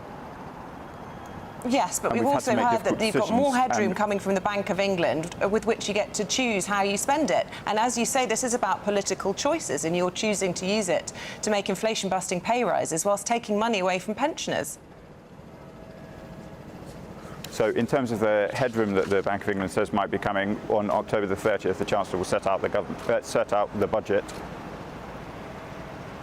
And in relation to the winter fuel allowance, look, no government would want to make these kind of choices, but we had to make in-year cuts. And we're taking steps to try and make sure the very most vulnerable are protected. Foreign Office Minister there, thanks very much indeed. Well, that was entertaining. I would suggest that one of the first jobs that Morgan McSweeney does is choose a better candidate for the morning round, because that was excruciating, and I've interviewed a lot of politicians I thought of a morning. I thought you were speaking far too much. You were very lucky to get a word in edgeways there. Yeah. So you were. He was just full of it, he was. Absolutely. So those are your politicians. Let us know what you think. Hamish is he's a Foreign Office Minister. He's in government, presiding over the Middle East and other serious matters like the Chagos Islands. OK. Let us know what you thought of that. Well, what we're going to do next is we're going to talk about benefits. Now, for as long as I can remember, we've been talking about benefits. Doesn't matter what party's in power, they talk about slashing benefits. And Labour are doing that at this moment in time. Back talking about that. What do you think? Right after this. The latest GB News travel. Good morning, I'm Russell Holding. In Tyrone, the A5 is closed each way between Strabane and Ballymagorry for an investigation. In Nottinghamshire, Ollerton Road's closed each way between Ollerton and Edwinstowe after an accident. In the West Midlands, Holloway Bank in West Bromwich is closed after an accident late last night. In Northamptonshire, the A43 is closed southbound from Rockingham Road to junction 7 of the A14 north of Kettering, causing delays. In Cambridgeshire, the A14 is partly blocked eastbound by an accident just before junction 18 at Spaldwick, with queues from junction 16, the Catworth and Kimbolton turn. On the M25 in Surrey, the slip roads each way at junction 10 to and from the A3 remain closed where weekend roadworks have overrun, causing delays. On the M23 in Surrey, there are 2 out of 4 lanes closed southbound after an accident between junctions 8 and 9 from the M25 to Gatwick Airport. And in East Sussex, the A27 is closed each way between Portslade and Shoreham for an investigation. You can stay up to date throughout the day by visiting our website, gbnews.com. Mark Dolan tonight is your weekend dose of news, debate and entertainment. This sounds like a wild conspiracy theory. Don't miss My Big Opinion, Mark Meets, and My Take at 10. Democracy is a funny old thing. And we don't do boring, not on my watch. I just won't have it. Let's go and get another glass of that bubbly. You've earned it. That's Mark Dolan tonight, Saturday and Sunday, 9 to 11, only on GB News, the People's Channel, Britain's news channel. Hi there, I'm Michelle Dewberry, and I'm going to take a second to tell you all about my show, Jubes & Co. We start off with the issues of the day. We then bring in both sides of the arguments. We get rid of the disrespect. And then you throw me into the mix. And trust me, I'll tell it exactly how it is. And then, of course, the magic ingredient, you at home. We mix it all together, and what have we got? In my opinion, the best debate show in town. Monday to Friday, 6 till 7 on GB News, Britain's news channel. Join me, Camilla Tominey, for a frank and honest discussion with those in power that cuts through the spin and gets to the heart of the issues shaping our nation. You haven't confirmed that you want to stand as leader, but you haven't ruled it out either. This report basically says that he's not fit to stand trial. Is he indecisive? Incompetent? I deliver the dose of reality Westminster needs. That's the Camilla Tominey Show at 9:30 every Sunday on GB News, the People's Channel, Britain's news channel. Why go out on a Friday night when Friday night comes straight to your home? Talking about. Join me and my A-team of top pundits. Chemistry tonight is electric. As we tackle the big stories of the day with wit, insight and fearless energy. Man of the people. It's all vibe. Just a filing cabinet on wheels with a tie on. So, order in Friday Night Live with me, Mark Dolan, every Friday at 8, only on GB News, the People's Channel, Britain's news channel.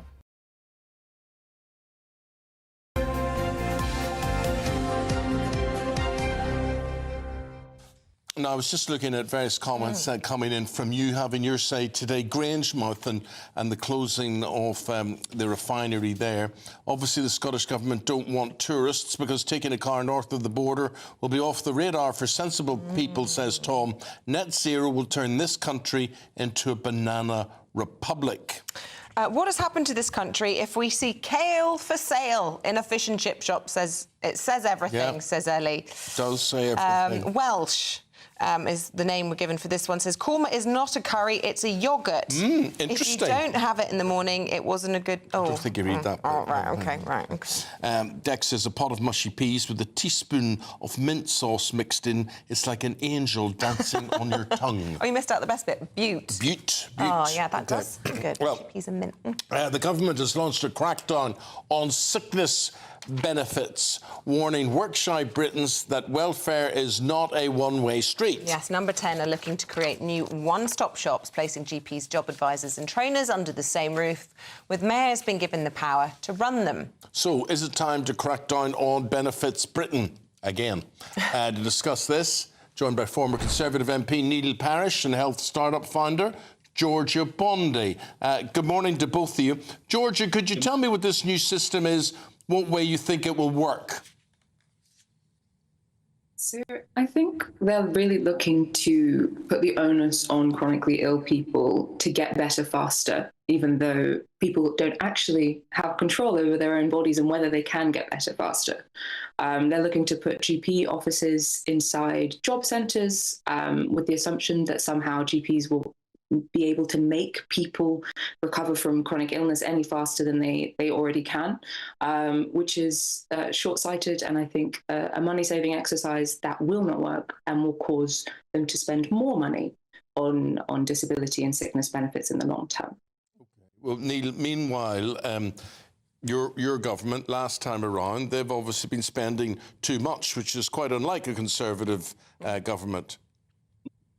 Yes, I mean, I think it's a thorny issue. And I think the only bit that I think is good about the proposal is to give it to local mayors and actually make it much more local, because if you've got local staff who know the individuals, then you've got more chance of getting some of these individuals back to work. I mean, I think it was all started, well, it started for a long time, and I think the having the pandemic, not being able to see doctors face to face, people being signed off all the time, people getting used not going to work and then almost fearful of going back to work. All of these things have, have ballooned, and I think it really has to be dealt with very seriously. I think we need to have a stick and take some of the benefits away if you don't go back to work, but I think you also need a carrot where you can actually... Why didn't you do that then? You had 14 years to do it. It's all very well, saying that this is what should be done, but you've had your chance.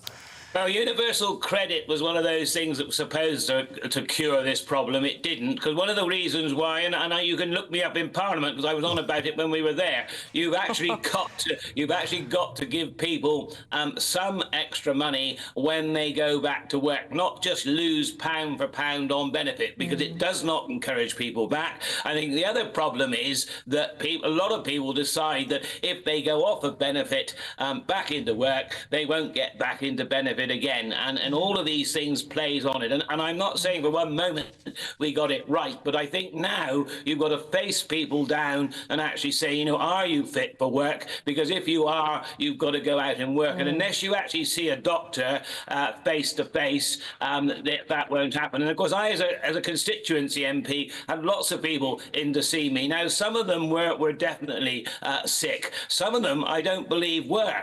But of course, I'm not a doctor. I can't say, well, you're fit for work, off you go. No. But I think we do have to do an awful lot more. We need to be able to look after people, but I think also we need to help employers, because some individuals, dare I say it, are very difficult to employ. Well, and Georgia, that's partly why we have too much migration. For sure is that here. it's a very difficult thing to police, is it not, Georgia?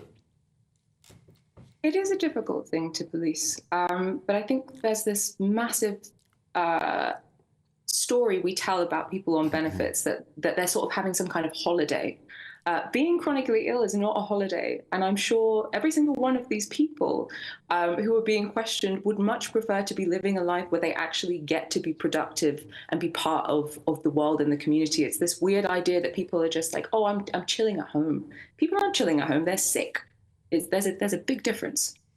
With the welfare state, there's also that thing about being sick and being able to work, which is a difficult divide. A lot of mental health people of sick might benefit from being encouraged back to work. And, people might not feel like getting out of bed in the depths of despair and depression, but actually it can help them break the cycle of their illness, can it not? To you, Neil. Yes, I think differentiating between those that are genuinely sick, genuinely need help, and those that actually don't want to go to work, because unfortunately there are some people that just don't want to go to work, and those need to be sorted out.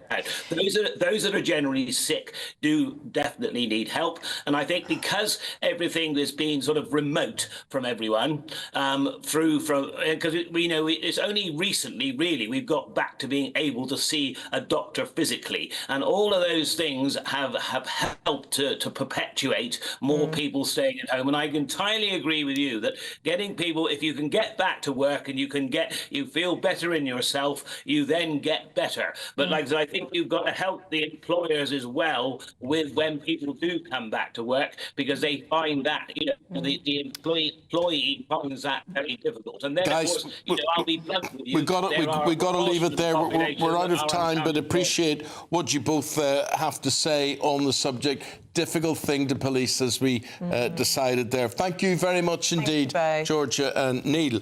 I can remember being in a job and people go, how much sick do you get a year? They're told how much sick they get a year, and they literally map out their sick days as to when they're going to be off. Yeah, see the innocent life you've led, Isabel.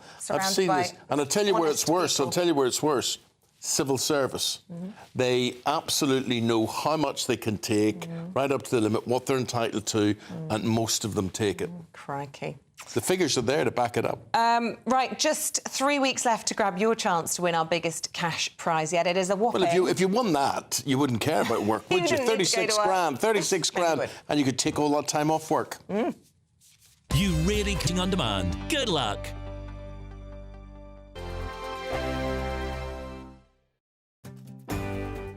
I'm Michael Portillo. This is GB News, the People's Channel, Britain's news channel.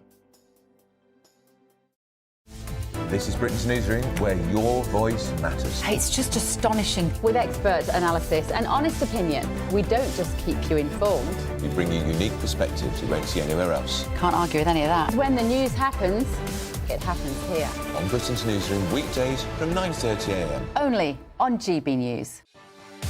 Martin Daubney, weekdays from 3 p.m. Well, the first thing on in my mind when I heard about this is, what has this country come to when we're talking about getting kids as young as 6 years old to be jabbed weekly or however often it is, because they are too fat? Where are the parents in all of this? There's three things actually here that are important. Number one is we do not know the long-term consequences of these jabs. So if I had a child and I was going to let them have the jab, I would be feeling like I'm treating them like a lab rat, to be quite honest with you, because we don't know the long-term consequences. Secondly, the manufacturers are clear that some of the potential side effects can be very serious. We're talking about potentially pancreatitis, let's get my word out, and also it lists as a potential side effect thyroid cancer. Arguably, it's called the gamble jab, to be honest with you, because of these potential side effects at the moment. And then thirdly, I come back to the parents. Where are the parents in all of this? Because they are the role models. So it really is about parenting, and it's about parenting from being a role model yourself in terms of being slim and healthy, and not expecting a jab to take your place and other people to take your place. If you have children, they are your responsibility. Think before you breed. The other thing you need to remember with this is when you stop taking that jab, it is highly likely that you're going to put all the weight back on. Now, the thought of a child of 6 years of age, starting with that jab, conditioning them mentally to live with that jab, as far as I'm concerned, is absolutely not on. GB News, the People's Channel. If you want your news to be straight talking, this is a nightmare for the Conservatives again. Down to earth. It's not just Nottingham where this is happening, is it? And most importantly, honest. Hard-working, middle-class taxpayers, they'll get their book thrown at them. Then catch me, Martin Daubney, Monday to Friday, 3 till 6 p.m. on GB News, Britain's news channel. I'm Tom Harwood. This is GB News, Britain's news channel.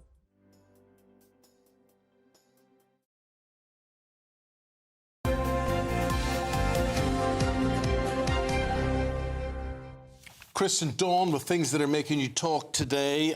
Chris Akabusi, this is very interesting. If you're born after the Second World War, you are not going to be as fit, you're going to be fatter, you're going to be sicker, you're going to be weaker than your parents. Yeah, I mean, this really drew my attention. I am a baby boomer. Baby boomers categorised between 46 to 64, and then Generation X are even worse than us, 65 to 80. And it caught my attention because obviously our grandparents died of something, but what they're saying is that at the stage of being 50, we are less healthier than our grandparents. Is that true for you? Well, what is true is that because I think we measure earlier, I was on a lot more tablets than my grandparents are. So I was on blood pressure tablets when I was 50. They keep on trying to get me on cholesterol. They keep talking about you're pre-diabetic, whatever that means. Really? You look a picture of health. I'd have never have guessed. Well, but it's, I mean, I feel healthy and fine, but we are encouraged by doctors and pharmaceuticals to get onto the tablets earlier. And the thing is, the pills that you take and the vaccines that you have, they do mitigate against the struggle in the here and now, but we don't know about the implications in the there and then of our futures. Yes, which brings us to what do the pharmaceutical companies get out of this, and indeed, what does the food industry get out of this? If we are worse off, if we're less healthy than our parents and people of that age, we're being fed a lot of rubbish. You know what? I mean, there's one word answer to that, and it's money. That's what the food industry and the pharmaceutical industry get. And I'm glad you linked the two, because one of our kitchen cupboards, I open it, and it's like a branch of Boots in there. I mean, because, you know, men of Chris's age, same age as my husband, you know, you are just given tablets like that. Oh, blood pressure, you know, sort of like cholesterol, all of these things. You just, have some tablets. And it's like, the husband's on so many tablets, I don't even know what they're for. I'm not on a single thing, touch wood, long may it continue. But it is frightening. But the generation's younger than us. I'm a boomer by 20 days, just. But the young are getting even worse. They're getting unhealthier and unhealthier because of the food they're eating. Yes, exactly. So, you know, like when I was young, the fast food for me was fish and chips. But now you've got all sorts of different types of fast food outlets, all with different sorts of preservatives in them, etc., etc. But exactly, which again, all right when you're young, but when you get to sort of our age, Eamonn, sort of like in your 60s, bring along their own series of issues. Yeah. I just think of my grandparents, they had false teeth put in their 20s or something, and my poor old nana got osteoporosis because they didn't have proper calcium treatment, and she was terribly frail and looked so much older at 70 than my mum looks in her 70s. Absolutely. My mum's blonde and bouncy. And but we're encouraged. I mean, you know, when you were in your 40s, back in our grandparents' age, you were an old person. Yeah, I mean, that's the thing. full perm and everything. Yeah, exactly. And you had a headscarf and tweed, etc., etc. But I mean, they ate fresh fruit, fresh vegetables. Certainly, it was mainly vegetables. I mean, they never ate. I don't remember my food. No processed food whatsoever. Yeah, well, there's a lesson in that, isn't there, all of us? Sugar is the big lesson. Not to have and to avoid, instead being addicted. People of our age are addicted to sugar, but and that's why a lot of people that years didn't have their own teeth. But even like you say, like something like bread, the amount of sugar that's in bread might not taste sweet, but the amount of sugar that's in bread is astonishing. Anything that lasts beyond 24 hours in bread terms is just poison. Yeah, but the proper boomer, what was pre-boomer? Were they sort of like the silent generation? But people born during the war, like my mum, and because the World War generation, yeah, because her formative years were brought up with rationing. She loved sugar because she was deprived of it as a teenager and as a little girl growing up. So sugar is a thing. I mean, she put sugar on everything. But food started to change in the 70s, convenience food. Well, sorry, another one, but like, for example, when I was growing up, we would try to be weaned off of butter and put onto margarine. Yes. Now, butter is so much more healthy for you than margarine, and margarine brings its own toxicity. I saw an article, something that, you know, if you put butter outside and margarine outside and oil outside, the animals will eat the butter, they won't touch the oil, and they won't touch the margarine. Interesting. Interesting. That tells you something. You read the list of ingredients, like a chemistry experiment. Correct. Would you touched on another... Where's this one going? ...bank holiday for Halloween? Look, I love Halloween. I love Halloween for all the obvious reasons. Get me broomstick out, etc., etc. but no, I mean, I don't like bank holidays. Never a fan of bank holidays, full stop in any case. But this is a survey by Asda, who are interested in selling Halloween products. And they are saying that youngsters, again, there's a generation going, almost 43% of our Gen Z, those aged between 12 and 27, view Halloween as the most exciting celebration of the year. Honestly, and spend more money on the goodie bags and the outfits, My kids etc. are so excited about Halloween. And we went into a garden centre yesterday to buy some bulbs, because it's bulb season, isn't it, to plant your tulips and things. And we came out with just so much paraphernalia. We've got a pumpkin wreath on the door. We've got all odd, wonky pumpkins on the doorstep. They wanted little pumpkins to make a pumpkin tree inside the house. I have a Halloween tree. And I know it's imported from America, and I hate all of that, but you can't tell the kids that. It's just contagious in their age group. At school, everyone's I love it as well. I mean, I have a Halloween tree with little pumpkins hanging on it. I have a Halloween wreath on the door. Sweet. But originally, Halloween is an Irish thing. That's where it comes from. And it was a holiday. It was a holiday for us within the religious calendar, where you had All Saints Day and the best night of all Souls Day, when the ghosts came back. When people who were dead came back to us. We used to leave food out to feed them for the past souls. Would you remember table. family and things on? Oh gosh, yes.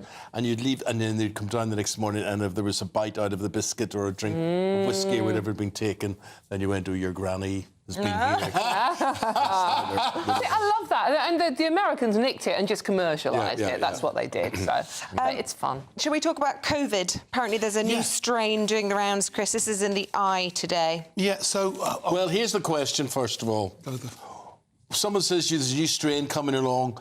You're going to need another injection, Chris. No. Would you go for another injection? No. Well, I didn't have the first one, let alone another one. I mean, the NHS advice is still to get them if you are vulnerable. Precisely, yeah, you crack on, you knock yourself out. But the question is here, how scared do you feel about the new variant? If you just transport yourself back to sort of 4 years ago and how fearful we all were supposed to be. But this variant...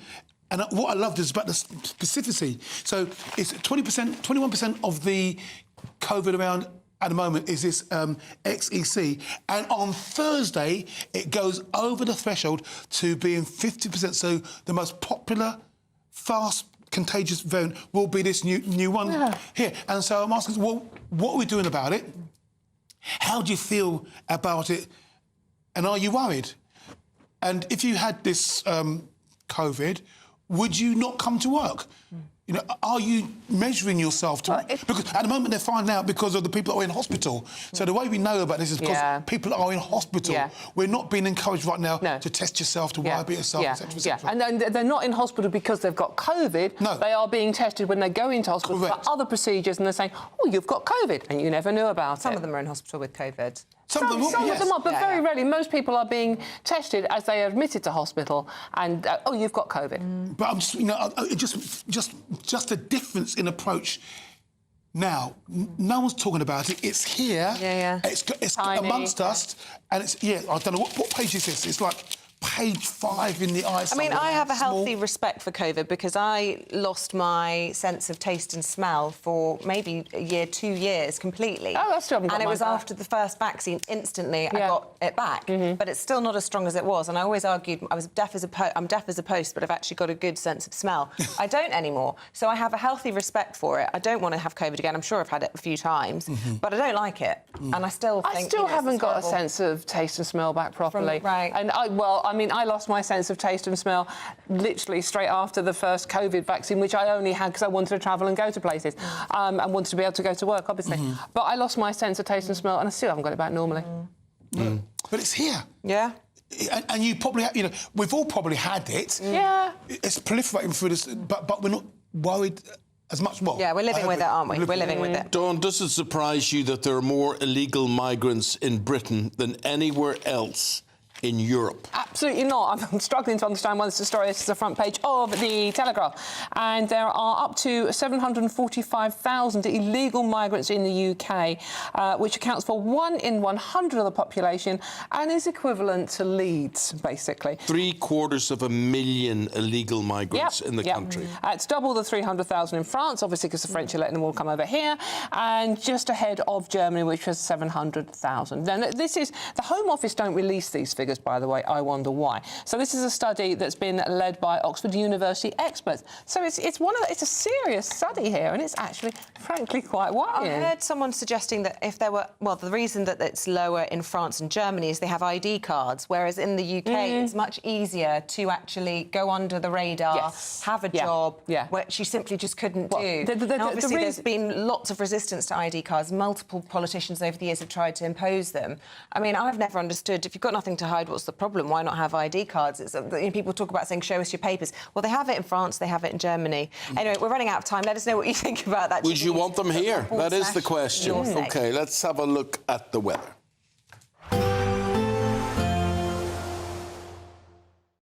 Expect a warm front, moving from the kitchen right through to the rest of the house. Boxed Boilers, sponsors of weather on GB News. Good morning. Welcome to your GB News weather update from the Met Office. It's going to be a case of sunny spells, scattered showers today. We still have some rain in Scotland before turning colder later on in the week. So we've got some heavy spells of rain persisting across northern Scotland. That will gradually move its way northwards. But across much of England and Wales and Northern Ireland, it's a case of sunny spells, scattered showers developing through the afternoon. We've already got a band across northern parts of England, but the showers could turn heavy, possibly with the odd rumble of thunder too, but highs up to 17, possibly 18 degrees in the sunshine, more unpleasant towards the north. But as we go through Monday evening, there could be some difficult driving conditions through rush hour towards the south and west, as we have some heavy spells of rain moving their way northwards. Drier for a time towards the south and east, with some early evening sunshine across Northern Ireland and parts of northwestern England as well. Still a few showers remaining across parts of Scotland, but towards the north, we've still got outbreaks of rain across Orkney and Shetland during Monday night. So through Monday evening and overnight, this band of rain across the Midlands into parts of the southeast of England will continue to push its way northwards, and again could be heavy at times. Towards the south, we then see another spell of showers moving through. There'll be some clear spells in between, but generally a mild night with temperatures holding up into the double figures. So to start Tuesday morning, some heavy spells of rain across Northern Ireland, parts of Northern England into Scotland. Towards the south, some sunny spells, but also some frequent showers that could be on the heavy side, especially towards the south and west, mixed in with some sunshine too. Breezy towards the south and towards the far north. Chilly here, but in the sunshine we could reach highs of 16 or 17. Bye-bye. Despite the morning rain, it'll be a nice, warm, cosy day ahead. Boxed heat pumps, sponsors of weather on GB News. The latest GB News travel. Good morning, I'm Russell Holding. In Tyrone, the A5 is closed each way at Ballymacgory because of an investigation. On the M1 in West Yorkshire, 2 out of 5 lanes are closed northbound where a lorry's broken down about a mile after junction 42. For the M62, there are queues in both directions from junction 28 of the M62 and from junction 41 at Cargate. Now, in Northamptonshire, the A43 is closed each way between Rockingham Road and the A14 north of Kettering, causing delays. In Cambridgeshire, the A14 is partly blocked eastbound by an accident just before junction 18 at Spaldwick, taking nearly half an hour in queues from junction 16, the Catworth and Kimbolton turn. On the M23 in Surrey, 2 lanes are closed southbound between junctions 8 and 9 from the M25 to Gatwick Airport after an accident causing delays. The M5 in Devon's partly blocked northbound by an accident at junction 28 at Cullompton, causing queues. You can stay up to date throughout the day by visiting our website, gbnews.com. You really could. I'm Christopher Hope. From pop stars to politicians, I'll interview anybody in a pub who's got a political opinion. Join me every Friday on Spotify, Apple Podcasts, YouTube or gbnews.com, or wherever you get your podcasts. This is GB News, the People's Channel.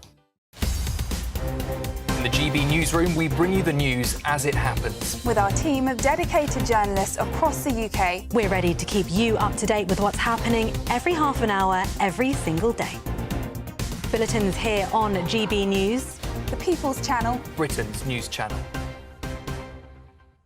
If you want your news to be straight talking... This is a nightmare for the Conservatives again. Down to earth. It's not just Nottingham where this is happening, is it? And most importantly, honest. Hard-working, middle-class taxpayers, they'll get their book thrown at them. Then catch me, Martin Daubney, Monday to Friday, 3 till 6 p.m. on GB News, Britain's news channel.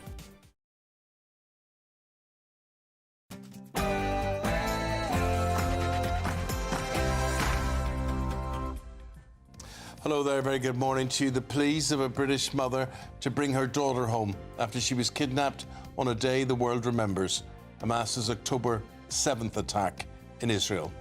My beautiful, funny and brave daughter, who I love to the moon and back, deserves to come home. 251 people were taken hostage, with 97 still trapped in Gaza, according to the Israeli government. This comes as Sir Keir Starmer calls on Britain to stand with the Jewish community as he reiterates calls for a ceasefire in the Middle East. Sue Gray is gone after just 3 months in the role as Sir Keir Starmer's Chief of Staff. She sensationally quits after claiming her position risked becoming a distraction. We spoke to Foreign Office Minister Hamish Falconer earlier this morning. I honestly think the public's not terribly interested in this kind of gossip about what happens within Number 10. They're just interested in a government that delivers, and that's what I think we'd be doing. Scotland's last remaining oil refinery is set to close, placing 400 people's jobs at risk. We've spoken to the local community hit by this drive towards net zero.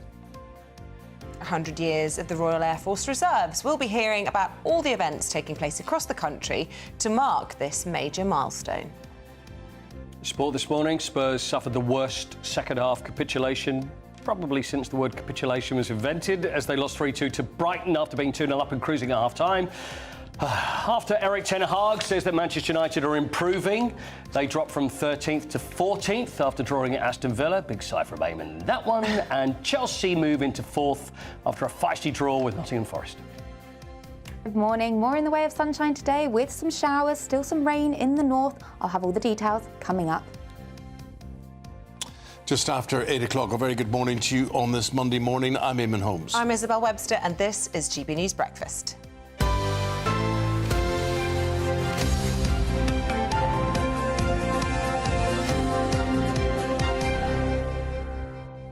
And this morning we commemorate the attack on Israel a year ago today. British mother Mandy Damari has made an emotional plea for the return of her daughter. Emily Damari was kidnapped a year ago today as the world is remembering the anniversary of those attacks. My beautiful, funny and brave daughter, who I love to the moon and back, deserves to come home. And according to the Israeli government, 251 people were taken hostage. 91 still remain in captivity. Well, last night, the Prime Minister released a statement calling on Britons to stand with the Jewish community on what he described as the darkest day in Jewish history since the Holocaust. Let's go to our Home and Security editor, Mark White, with his take on this. 1 year gone, Mark. Over 40,000 people on both sides, mostly Palestinian, dead. Yeah, it is a bloody campaign, of course. Just looking at Gaza, the Israelis knew it would be. What they incidentally say is that about half that number they believe to be Hamas terrorists. But of course, in Gaza, the Hamas terrorists are fathers and uncles and sons, and they are part of the community, living amongst that community. And the extremely difficult aspect of this war, as far as Israel is concerned, is going in to dismantle a terrorist group that posed, of course, that direct threat to Israel, but dealing with a group that lives amongst the community, that hides its terrorist infrastructure, its rocket launchers and alike, under schools and clinics and buildings that are used every single day by the population of Gaza. And as we speak, more operations taking place in Gaza to deal with what they say are the Israelis say is a regrouping of Hamas terrorists. It's an extremely difficult operation. They knew it would be, and they knew, of course, that the sympathies that quite rightly many people around the world felt for Israel after these horrific attacks on the 7th of October would soon dissipate when the imagery that the world is seeing predominantly is the imagery of the suffering inside Gaza. But they remain resolute. There is still significant popular support in Israel for prosecuting this war, both in Gaza and for taking the fight to Hezbollah in the north to deal with the threat that has displaced many thousands of people. When I was in Israel after the 7th of October attacks, I was down in Sderot, a town just overlooking Gaza. That town largely empty. It was an eerie feeling being in the middle of Sderot, watching the efforts to try to dismantle Hamas, and still the rockets were coming over into Sderot and other communities. And finally, we should add that with regard to Hamas's capabilities, it has been very significantly degraded. That is a big win for Israel. But just this morning, another 4 rockets came from Hamas. Not many. Most days there are no rockets from Hamas, but clearly it was a symbolic gesture. But just 4 rockets came over the border into Israel this morning. I just want to ask you about the British involvement in and angles on all of this. We've got Emily Damari's picture on the front of a number of the papers. She's the British-Israeli hostage, and her mother has been speaking out saying, I need to see my daughter's face again. I need to see her smile. We also had a fourth plane departing from Lebanon last night, 8:30, full of British citizens, being organised by the British government. And the advice remains for citizens to leave the country as soon as possible. Meanwhile, there was a poll over the weekend, Mark, about British support for the action of Israel. I mean, what more can you update us on the sort of British angle in all of this? Well, certainly, you know, it's a faraway war, of course it is, but it always has resonance back here in the UK and in other Western countries. One, in terms of the population in Israel. There are so many British Jews who have connections back in Israel, who regularly visit there, who have loved ones who are living there, and of course were caught up in these horrific attacks on October the 7th and have been caught up in the fighting ever since. And the same is true for the population in both Gaza and in Lebanon. And that means, as far as the current focus is concerned, which is on Lebanon, we still have thousands of either British nationals or dual nationals that, for whatever reason, haven't yet obeyed the instruction, the advice by the British government to get out of harm's way. They're still up there, and we may well be looking at the involvement of UK troops at some point, because that window for the civilian airport remaining open is rapidly closing. Mark White, thank you. Well, to politics now. Sue Gray has sensationally quit her role as Sir Keir Starmer's Chief of Staff over fears she had become a distraction, plunging Number 10 into disarray. Yeah, whether she quit or was ousted is up for dispute, but her exit follows reports of tensions in Downing Street, including with the Prime Minister's chief advisor, Morgan McSweeney, who's now stepping into her role. Well, earlier we spoke to the Foreign Office Minister, Hamish Falconer, who had this to say. I want to say thank you for what she's done, but it's obviously right that the Prime Minister can try and make sure that he's got the team that he needs in Number 10 so that he can deliver for the whole country. I honestly think the public's not terribly interested in this kind of gossip about what happens within Number 10. They're just interested in a government that delivers, and that's what I think we'd be doing.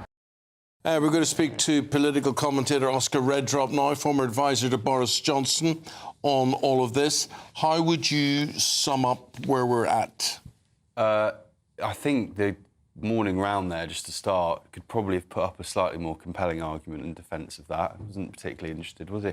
Look, the public, unfortunately for the minister there, the public are interested in this, and the predominant reason why they're interested in it is because the government and Starmer and his team, and that's partly why we are where we are with Sue Gray's departure, haven't got an agenda or consistent, exciting, buzzy vision for a new government.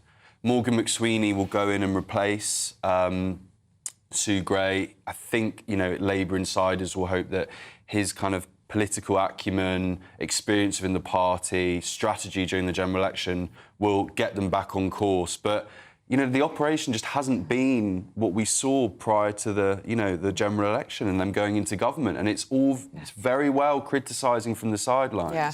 But they've had a rough realisation. Well, I suppose Sue Gray was ultimately a civil servant, wasn't she? She was all about policy implementation, had very little experience of sort of the cut and thrust of day-to-day politics and dealing with the agenda and the optics and all those awful phrases that ultimately make a successful government or not, really. But obviously she was the nemesis of your former boss, Boris Johnson. There's probably a slight element of schadenfreude in all of this, but I'll get you to comment on that in a moment. Let's just listen to what Boris Johnson had to say in an interview with Camilla Tominey on the topic of Sue Gray just yesterday. How about Sue Gray? Is she responsible for your demise? What did you make of her appointment as Starmer's Chief of Staff? I thought it was extraordinary, to be honest. But there you go. But look, but again, you asked me about mistakes I made. I shouldn't have appointed her and asked her to do that thing. And why? I mean, do you think that she? Well, because it turned out what I didn't know, though, was she'd already been approached to be the Chief of Staff of Ed Miliband, and who you're very close to on the net zero front. And he and I were at the same primary school. But Sue Gray, should she not have been appointed? Should she not have that role in Downing Street? She's in a very influential position. I think that, look, I mean, it's far be it for me to intrude on Labour's private grief, but, you know, I do wonder what on earth is going on with those guys. I mean, you know, this guy Wahid Ali. Why is he giving money to? What was it about this MP called Conlon that made him money for wallpaper and things? No, on the contrary. As soon as I knew that money going into what was then the ill-fated refurbishment fund for the whole of Number 10, as soon as I knew that it had come from a particular Tory donor, I paid him back in full, because I thought I cannot be, even though the money was going on the blooming Number 10 flat, which was, not something that I owned. Well, do you think Starmer's getting an easy ride compared to how you were treated when you made these sorts of errors? Is he getting off lightly with Donagate and I'm freebies? sure people were totally right to try to beat me up and, whatever. That's politics. And look, I don't blame the Tory party for wanting to chuck me out if they thought that was genuinely, that's what Tories do. That's how they behave. Regicidal. I tried to explain to them that it would not end well. Okay. And it didn't. Well, that's what Tories do. Labour do it as well. And in their case, it's... has she been chucked out of the party, or where does she actually end up? How influential is she from here on in? It's over now. There's a kind of a ceremonial position for her, I guess, in terms of, this nation's role. Because of how kind of monumental and successful her career had been in the civil service, I'm surprised she wants to stick around, to be honest. She's got nothing to prove to anyone at this point. On a personal level, it would have been really, really brutal the first few months. And I think it was interesting hearing Boris slightly pull back on any of the kind of... he could have really stuck the knife in, and he didn't. And we'll see where he goes with that over the next few days, because I'm sure he'll be asked constantly now, is this what goes around comes around? The one thing he is right about, politics is brutal. Yeah, who would do it? Just really quickly, Morgan McSweeney now, the top man, Downing Street in the Treasury. He's got a heck of a baptism of fire in that role, hasn't he? Because we're seeing this private school VAT policy falling apart day by day. There's another angle that makes it look less and less likely to happen. Who knows what will happen there? And we've got this budget, which pretty much universally everyone's dreading. Yeah, the budget is going to be, as it's been pre-briefed and the pitch has been rolled for, months now, it feels, is going to be really grim and brutal. I'm a broken record saying this, and it isn't just because I work with Boris and I just think, sunny uplands and all that stuff. But if they don't get together a narrative and a forward-looking, optimistic vision for the future, after all this infighting and then a very depressing budget, I mean... Yeah. We're going to need more than that, aren't we? OK. Thanks, as always, Oscar. Appreciate it. Appreciate it. Thank you very much indeed. Patrick Christie joins us now in the studio. He ran his fundraiser last week. Patrick, you lived off 15 quid a week, trying to show some sort of empathy. Or was it possible for old age pensioners to be able to do the same with the winter fuel allowance? How did you get on? Yeah, well, it was a bit of a challenge. There are some pictures, I'm hoping, of some of the gruel that I was eating. There was a lot of lentils involved. There was a lot of couscous involved, which I'm reliably told now makes it sound posh, but actually that was just because they were about £1.50 for loads of them. So, what is that? Yeah, that was lentils with, I think, a bit of carrot. That was couscous with a tomato. So what I'd do is I'd absolutely ram myself full of that at about midday, and then when I'd finish my show at 11 p.m. here, I'd go home and maybe, have a sweet potato. So, look, it was challenging. I certainly would not have liked to have been an old-age pensioner living off that and having to constantly fear it as well. I mean, I get things in the office for free, like coffee. So I can sustain myself like that. They, presumably, if you're living in your own home all day, would have to. But can I just say a massive thank you to everyone, because we raised more than £20,000 last week. Are you done? Yeah, no, I'm not done. So if you do want to donate, it's just giving.com/page/save our seniors. We are now up to about £215,000 of donations. I need a bit of audience participation for the next thing I want to do. I think, I'm talking about winter fuel payments, talking about people being cold in their own homes. It's time I got a bit cold. You're going to turn your heating off? No. I've decided that I think what I should do is some kind of really cold water swim. OK, there's a bit of a challenge there. But I don't know where I should do that. So I'd quite like our viewers and our listeners to get in touch. And you can go to the old-school GB Views inbox as gbviews@gbnews.com. I think it is. Or you can get in touch on Your Say, there on the bottom of your screen, and tell me where in the country you think I should do this cold water challenge. Are you willing to travel? Because immediately I think, you know, up to Scotland or something. I could travel. I mean, look, obviously time dependent. I'll probably have to do it over a weekend, fine. But, yeah, I mean, you know, I'd like them to let me know where they think I should do it. That'll be a whole other piece for you to do then about the water quality.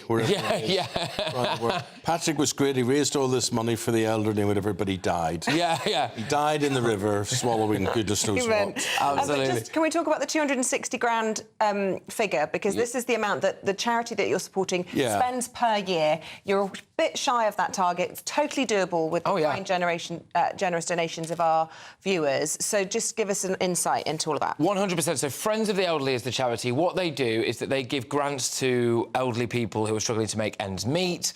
They also help them directly with things like energy bills and utility bills, which is really important. That's really a big issue at the moment. They also help take them to and from things like doctor's appointments or dentist appointments. So there's a huge raft of advice that they can give to them there. So that's Friends of the Elderly. And as you can see, the fundraiser there is justgiving.com/page/Save Our Seniors. And last year, they gave £260,000 worth of grants. So this year, we're hoping that we can cover them for a year. And look, I will just say, it does appear, I think, at times in Britain, like we have money for everyone else. Patrick, let me ask you, I don't know the answer to this, but with that organisation there and them helping out older people who will not be getting a grant towards their heating this year, have you met anyone who's said, Patrick, I can't do this, I can't afford, I don't know what I'm going to do? Yeah, 100%. So there was a brilliant veteran called Dave, who actually also runs a breakfast club for other veterans in the Clacton area. I spoke to him. He is massively struggling. So he's going to struggle with his heating. He's going to struggle with putting food on the table.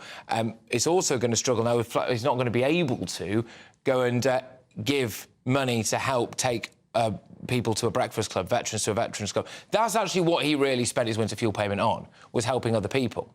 And that's gone now. So there's that. There's also a lady, bless her, called Angela. Her husband, also a pensioner, has got one leg, so he's got mobility issues there. They are going to struggle. And there was another lady as well I spoke to who has a sleep apnea mask, so she stops breathing about 11 times an hour in the night. She's going to struggle to be able to afford to plug that in overnight because of the cost. So these are the kind of people that we're talking about. And also the people who've done everything right in their lives, have paid into the system their whole lives, have worked in the public sector in some cases, have served our country, been willing to lay their lives down, and they are the ones who are hardest hit by this, and that is an absolute abomination in my view. Patrick, I'm just looking at Your Say whilst you're talking there. Already suggestions are flying in. John Trinick suggests, Patrick, do your swim in Bude's Sea Pool in Cornwall. Ideal, he says. Mr Sarchi says, Patrick, you're such a gentleman. Honestly, love everything you do for our old people. Going to sort my bills and see what's left after and donate the rest. We have had really some people really touching donations, by the way. I mean, look, we've had some whoppers. Kelly on Friday gave 1,500 quid, which is unbelievable. So thank you. But everything counts. And I did look at one yesterday that was a gentleman who said, look, this is my winter fuel payment from last year. And gave that. But even just £2, £3, if you've got it, I don't want anyone who's already struggling to then do this. You know, you're the people that we need to be looking after, so I don't want you to do that. Tywin in Wales is also being suggested. I think we're going to be bombarded with ideas. Well, we're on £214,000. You need to raise 260 to cover the costs of the charity. And we could help them out for a year. You can help them out for a year because you're the boy that's doing it. Good luck to you, my friend. Just very quickly, I'm tottering off soon because I am going to a protest outside Parliament, which is by pensioners over the winter fuel payment. So I'm going to be covering that for my show this evening. We'll also be talking about the Sue Gray stuff as well in quite a lot of detail this evening, 9 to 11 p.m. But I'm going to head off and do a hit, I think, starting at 11:45, which is about this pensioner protest outside Parliament about the winter fuel payment. So I'll be live at that. So I might see some people there. You'll have an inject from that. Lovely. Thank you very much indeed, Patrick. Appreciate it. There we go. Gale force winds, heavy rain set to surround the country this week. After Hurricane Kirk, it's another one. This one's Catherine Chalk telling you.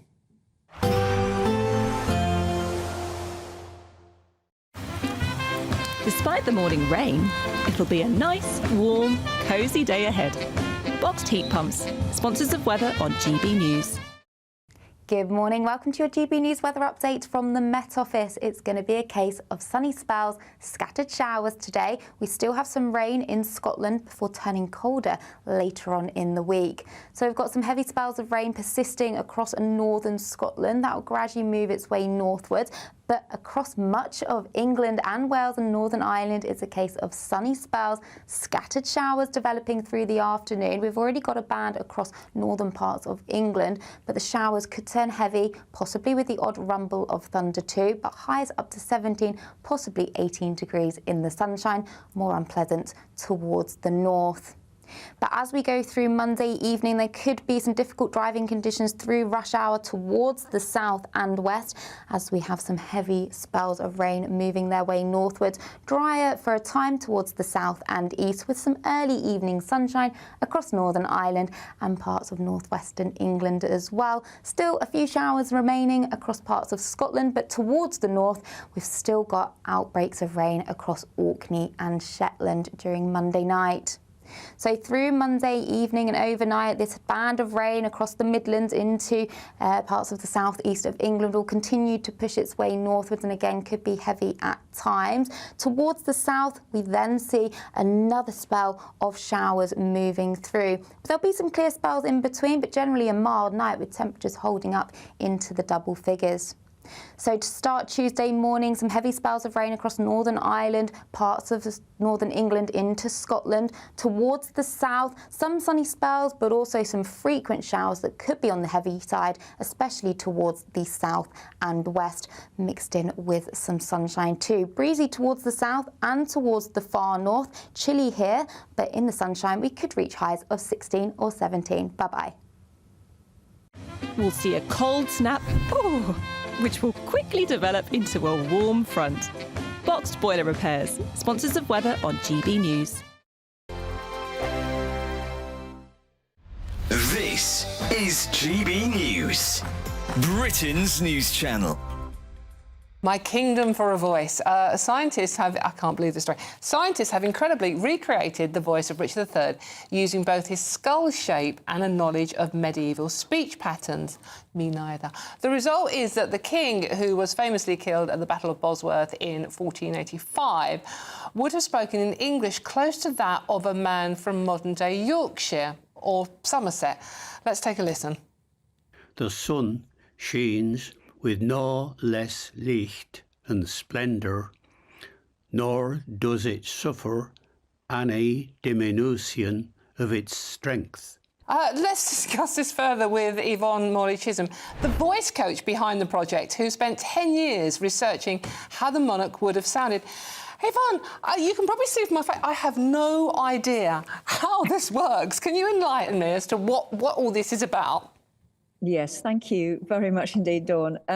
So I had a mad idea 10 years ago. I normally work with actors where we have a recording of a historical person and we do something called vocal profiling to train the actor who's going to be performing on stage or screen to move their tongue tip, their jaw, their lips, everything, and get behind the personality of who they're playing. We obviously have quite a lot of that missing from Richard. We don't have a recording of him, but I wondered how far we could go.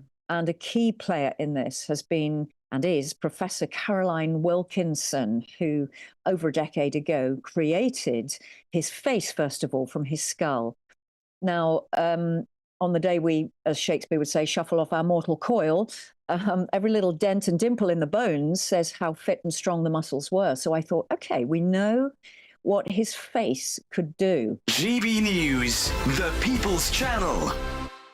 Why go out on a Friday night when Friday night comes straight to your home? Talking about? Join me and my A-team of top pundits. Chemistry tonight is electric. As we tackle the big stories of the day with wit, insight and fearless energy. Man of the people. It's all vibe. Just a filing cabinet on wheels with a tie on. So, order in Friday Night Live with me, Mark Dolan, every Friday at 8, only on GB News, the People's Channel, Britain's news channel.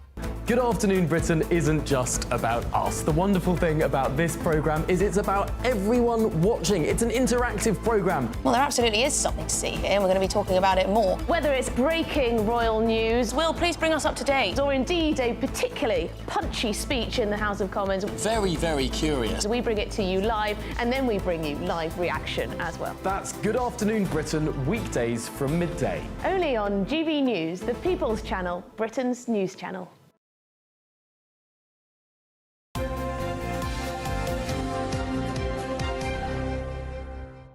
Now, we have a very interesting item for you. This year marks 100 years since the founding of the Royal Auxiliary Air Force. So that's the reservists. Yes, also known as the Royal Air Force Reserves, and they provide a primary reinforcement capability for the regular service. So all of those involved have civilian jobs and then are made up of these paid volunteers who give up some of their weekends, evenings and holidays to support the efforts of the Royal Air Force. Well, throughout the year, events have been organised to highlight how important all of this is. And joining us now in the studio is, to tell us more, is Commandant General of Royal Auxiliary Air Force, Air Vice Marshal Munro, Ranald Munro, that is. And Ranald, this is very, very interesting.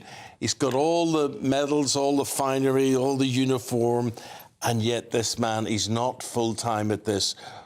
How do you divide your job being a reservist? Well, as you said in your intro, most of the men and women serving in the Royal Auxiliary Air Force, or the RAF Reserves, have other jobs. They're civilians as well as serving in the RAF. And, of course, what that requires is very supportive families, supportive employer, and, of course, a military that's supportive of your service. So you can't necessarily serve in the same way or give the same time as a regular, but it's like a plug and socket. You know, we have to adapt the regular component to allow the reserve component to fit, and that works very well. We've seen our forces, I don't want to use the word depleted, but, you know, we know that there's fewer of them and you know, as the world's looking an increasingly dangerous place.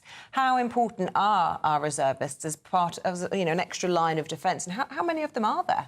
Well, actually, reserves have always been important. You know, it's a principle of war. You have to have a reserve.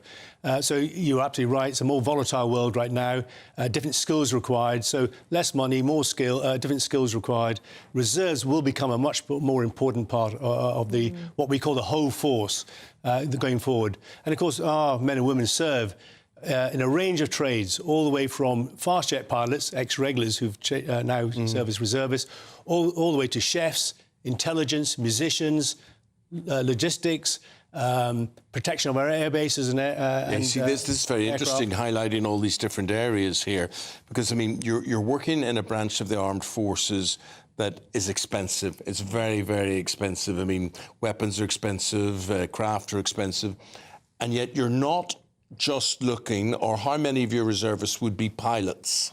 Quite a number of pilots. In fact, we're growing that. That's one of the things that we are trying to do, is grow the reserves generally across all our trades. So thickening in the trades we're in now, access to trades that we don't have access to right now, but actually also leading in what we call the sunrise capabilities. So cyber, space, data analytics. We're bringing people in who do that in civilian life already and put them in uniform. And likewise, pilots, we're bringing in pilots who are civilian pilots, flying 737s, for example, and bringing them in, teaching them to be officers, and then flying our aircraft for us. It's incredible. I mean, we've got one of your lot in our team. He's a reservist. Yes. And, you know, we work silly hours. We're up at 3 a.m. He does a working week for us, doing, you know, gruelling shift work. And then in his spare time, he's off to help with the RAF Reservists. So, you know, what would you say to anyone who fancies trying it out? I mean, it's a huge commitment. Yeah, and at what age? Do you have to be doing it from you're 16, or can you join up at 25? Or? It's certainly true that some people who are cadets up to the age of 18 will transfer across the regular or reserve component,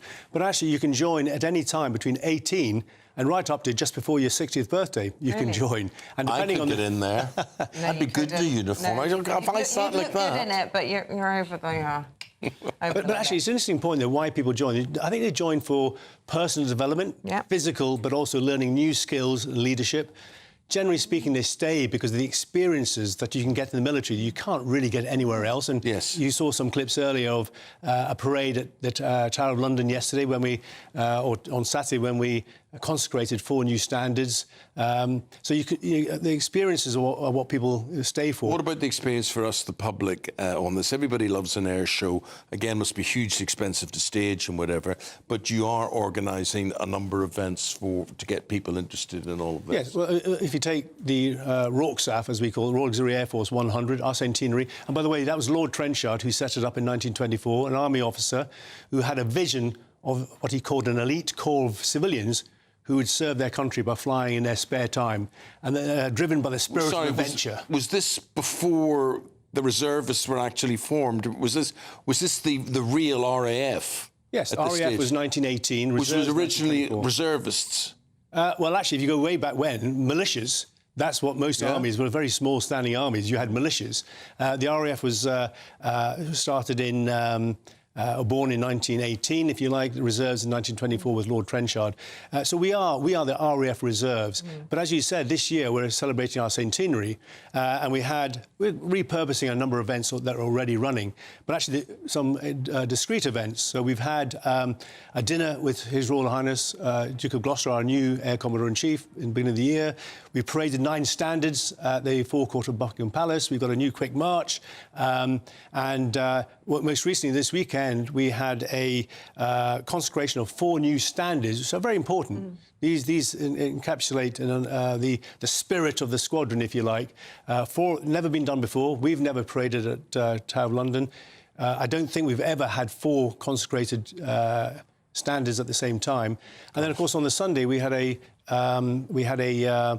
service organised by the Roxas Foundation, who are a charity set up to maintain the history of the Royal Auxiliary Air Force, again presided over by His Royal Highness Duke of Gloucester, and again Eamonn followed after that by the unveiling of a new stained glass window in the RAF Club, actually commissioned through a competition. Beautiful. And one of our own aviators won it.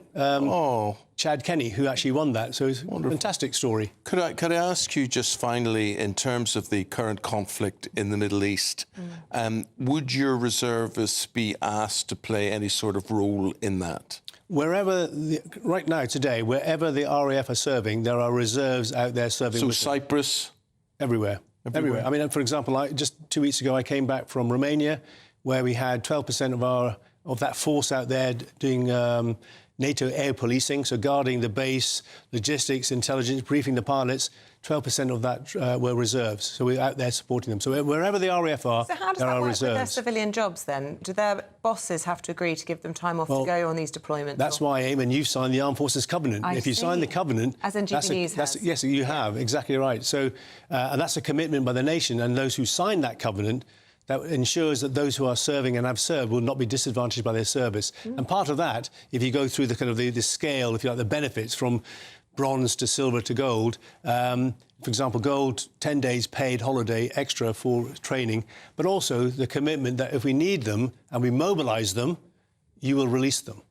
Well, it's amazing. I think it's fantastic that people should know about these things. Organisations, employers should know about this, and that they can play a part in this.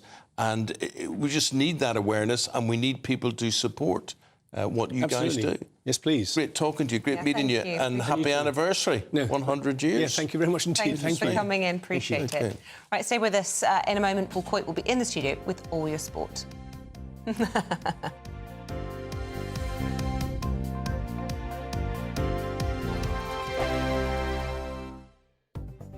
The latest GB News travel.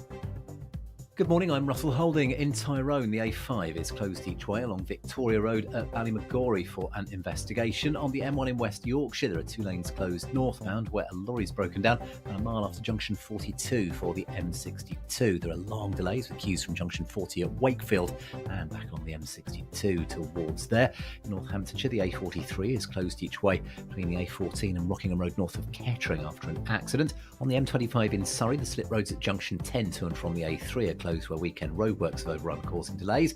On the M23 in Surrey, there's a lane closed southbound after an accident between junctions 8 and 9 from the M25 to Gatwick Airport, causing queues. In East Sussex, the A27 is closed between Shoreham and Portslade for an investigation, and the M5 in Devon's partly blocked northbound by an accident at junction 28 at Clumpton. That's the latest. You can stay up to date throughout the day by visiting our website, gbnews.com. Hi there, I'm Michelle Dewberry and I'm going to take a second to tell you all about my show, Dubes & Co. We start off with the issues of the day. We then bring in both sides of the argument. We get rid of the disrespect. And then you throw me into the mix. And trust me, I'll tell it exactly how it is. And then, of course, the magic ingredient, you at home. We mix it all together and what have we got, in my opinion, the best debate show in town. Monday to Friday, 6 till 7 on GB News, Britain's news channel. Join me, Nana Okoye, for an informative, interactive news programme with a difference. It's fun. No, he didn't say that, though. I'm so surprised. I think there's an element of truth to that. Join me from 3 p.m. every weekend, only on GB News, Britain's news channel. Every Saturday, 10 till 12, we'll bring you all of the news that you need to know. We'll also remind you that there is so much to smile about. It's my favourite time of the week. I get to relax, enjoy some light-hearted stories, and let Ellie teach me about fashion too. That's Saturday Morning Live, every Saturday, 10 till 12. Only on GB News, Britain's news channel. We're proud to be GB News, the People's Channel, and as you know, we always love to hear your views. Now, there's a new way of getting in touch with us at gbnews.com/yoursay. By commenting, you can be part of a live conversation and join our GB News community. You can even talk to me, Bev Turner, or any of the members of the GB News family. It's Patrick Christie's Tonight, and here we do things differently. It's explaining the absolute madness of this, doesn't it? It's explosive. I mean, this is very good. It's lively. 850. Your government sat there, Sean, and it did nothing. It's controversial. And the Middle East has been in turmoil since before I was born. It's everything you need to kickstart your evening. Everyone's had their Weetabix tonight. I love to see it. That's Patrick Christie's Tonight, weeknights from 9 p.m. Only on GB News, the People's Channel, Britain's news channel.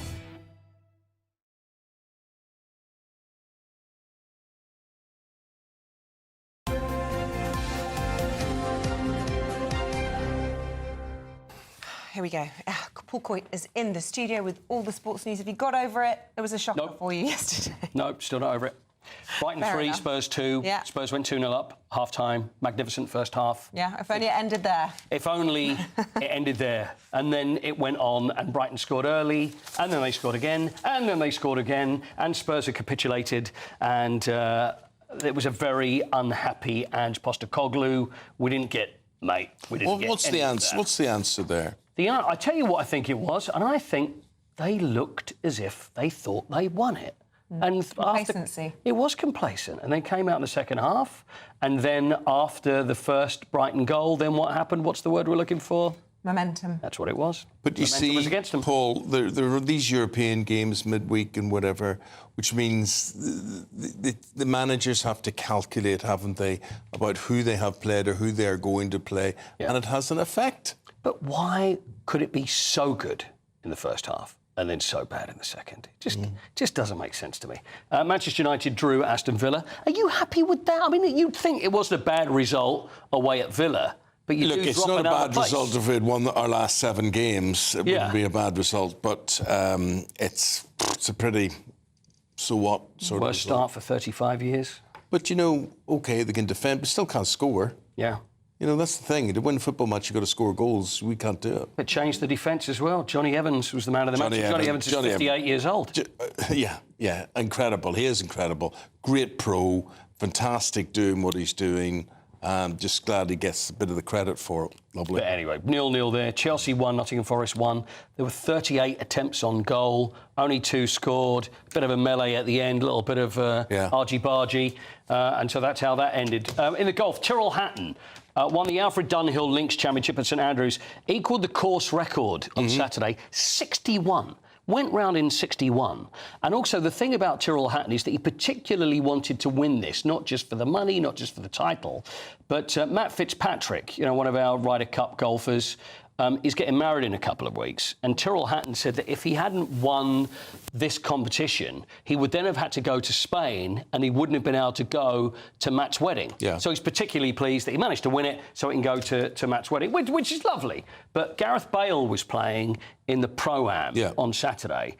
And a very interesting thing happened is he's on the 16th. Very capable golfer. Chipped a very good guy. He's good at everything, Gareth. One of So anyway, those. have a look at this. So he's chipping the ball outside. There we are, just onto the 16th green. Looks very good. What possibly could go wrong from here? Absolutely nothing. Because who would take what's that? a dog to a professional golf tournament? He's a furry little fella. So grabs the ball. He thinks he's doing well. I'll take it back to my owner. Oh, his owner's probably mortified. Who wasn't Gareth Bale, drops the ball, but Rule 9.6 of the RNA says if it's known or virtual certain that an outside influence lifted or moved the player's ball at rest, there's no penalty and the ball must be replaced at the original spot. So Gareth got to take the shot again. There we go. Happy days. Time for birthdays? You want a birthday? Oh, yes, let's do that. Come then, let's do some birthdays. A couple of birthdays today. You know what? If nobody gets these dead on, I'm just going to start. Who's that? That's Jermaine Defoe. There's Jermaine. Fantastic striker. Still looks as good as he did then. He's still playing, is he? He's now retired. He's coaching, but he looks so he's great. old in football terms. Yes, and he looks even. He still looks very young. So how old is Jermaine Defoe today? 40. 40 years older. 42. It's the correct answer. Eamonn Holmes one up. Let's go with another one. We've got another one. We've got 4 to go through. Here we go. Who is the next one, please? It's Torvill and Dean. Well, they haven't got the same birthday, so it's Jane. Jane Torvill there on the left. 60, I'd think. 60 for Jane.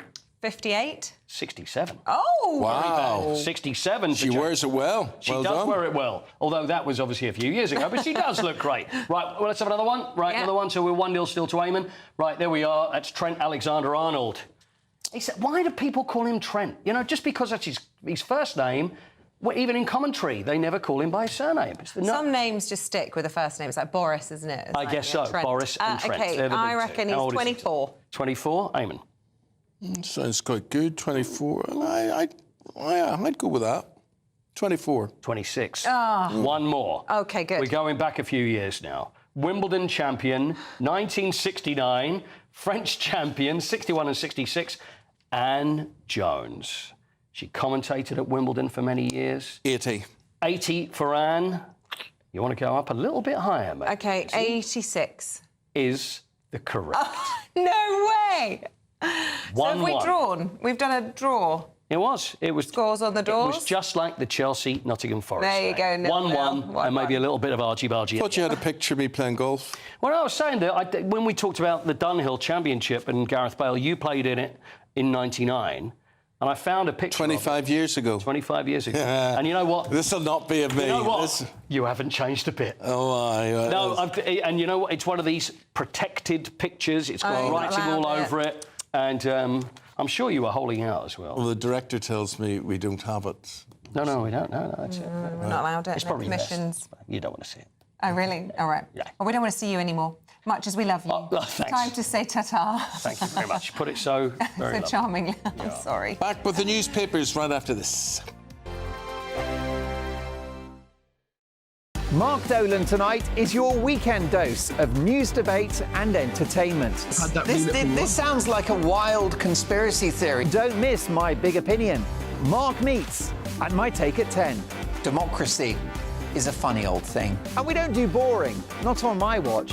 I just won't have it. Let's go and get another glass of that bubbly. You've earned it. That's Mark Dolan tonight, Saturday and Sunday, 9 to 11, only on GB News, the People's Channel, Britain's news channel.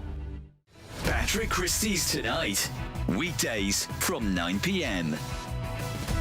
Richard, you know, the King will probably fly there, I would imagine, with the Queen. You can guarantee they'll have to make a point about offsetting their carbon just to keep that lot happy. They won't use the walkabout term because they'll have to keep the Aboriginal community happy over there. Obviously, they'll be fine that the Queen's face has now been taken off banknotes over there, replaced, I believe, by a member of the Aboriginal community, naturally. You know, you've got all of these tick boxes that the King and the royal family have to do, instead of just maybe, I don't know, leading, being there, being present. Why do they keep bowing down to this stuff?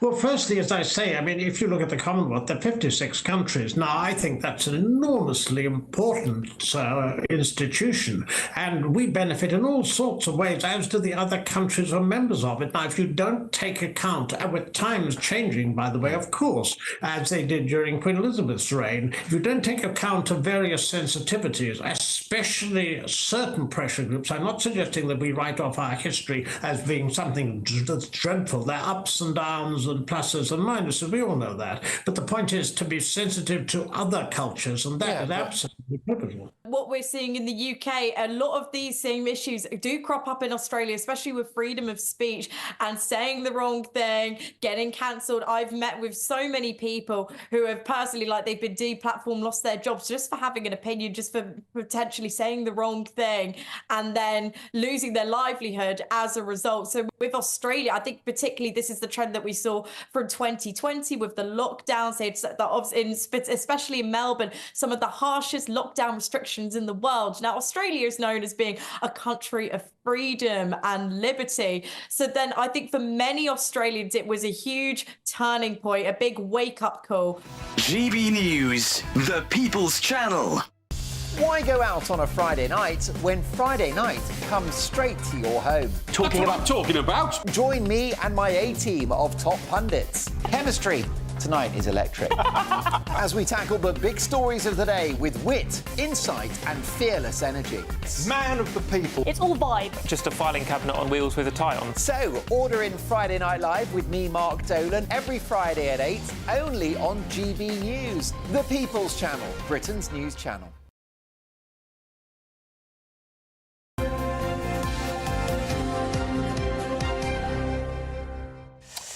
We have got Dawn Newsom and we've got Chris Akabusi here with the stories in the papers today.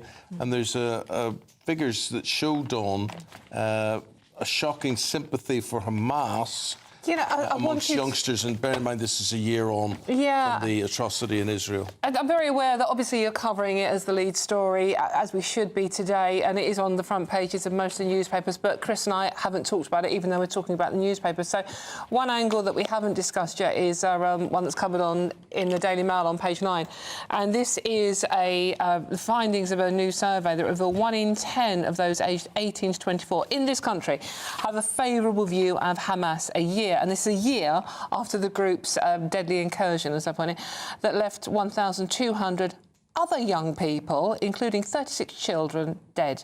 And there are still, we're not quite sure how many, but around about 100 hostages. Some of them are young women still who are in their tunnels and being raped on a daily basis. So I don't understand how they can... I understand how people living in Palestine have sympathy for Hamas. Of course I do. But how young women on the streets of London with their pretty hair and their makeup and their tight clothes are carrying banners supporting Hamas. And at the weekend we saw a young lady, again, holding a sign out saying, I heart Hezbollah. You're talking about London. They're not from London. Many of the people, but they are from the UK. I mean, that's the thing. They are UK Brits, and they do not understand what their lives would be like if they were living in Iran, in Palestine. Certainly, the young women, and I find actually some people say that the actions of Israel have made people sympathetic to Hamas because of the disproportionate response. That people will say, horrendous what happened a year ago. Of course it was, absolutely. Without question. But there are people who say seeing women and children, you know, as collateral. 43,000 people killed. Of course. Who are not from Israel. No one is taking that away. It is horrendous. All these deaths are horrendous. But to carry a banner with an I heart Hezbollah is Hamas, shocking. Hamas, yeah. No. At the weekend it was an I heart Hezbollah. Okay. And that was a young woman. I think, do you understand what your life would be like under Hezbollah? Well, we know what her life is like without Boris Johnson, Chris. He says it was a terrible mistake to push him out of power. Yeah, and I can't help but agree with him. Yeah, I think the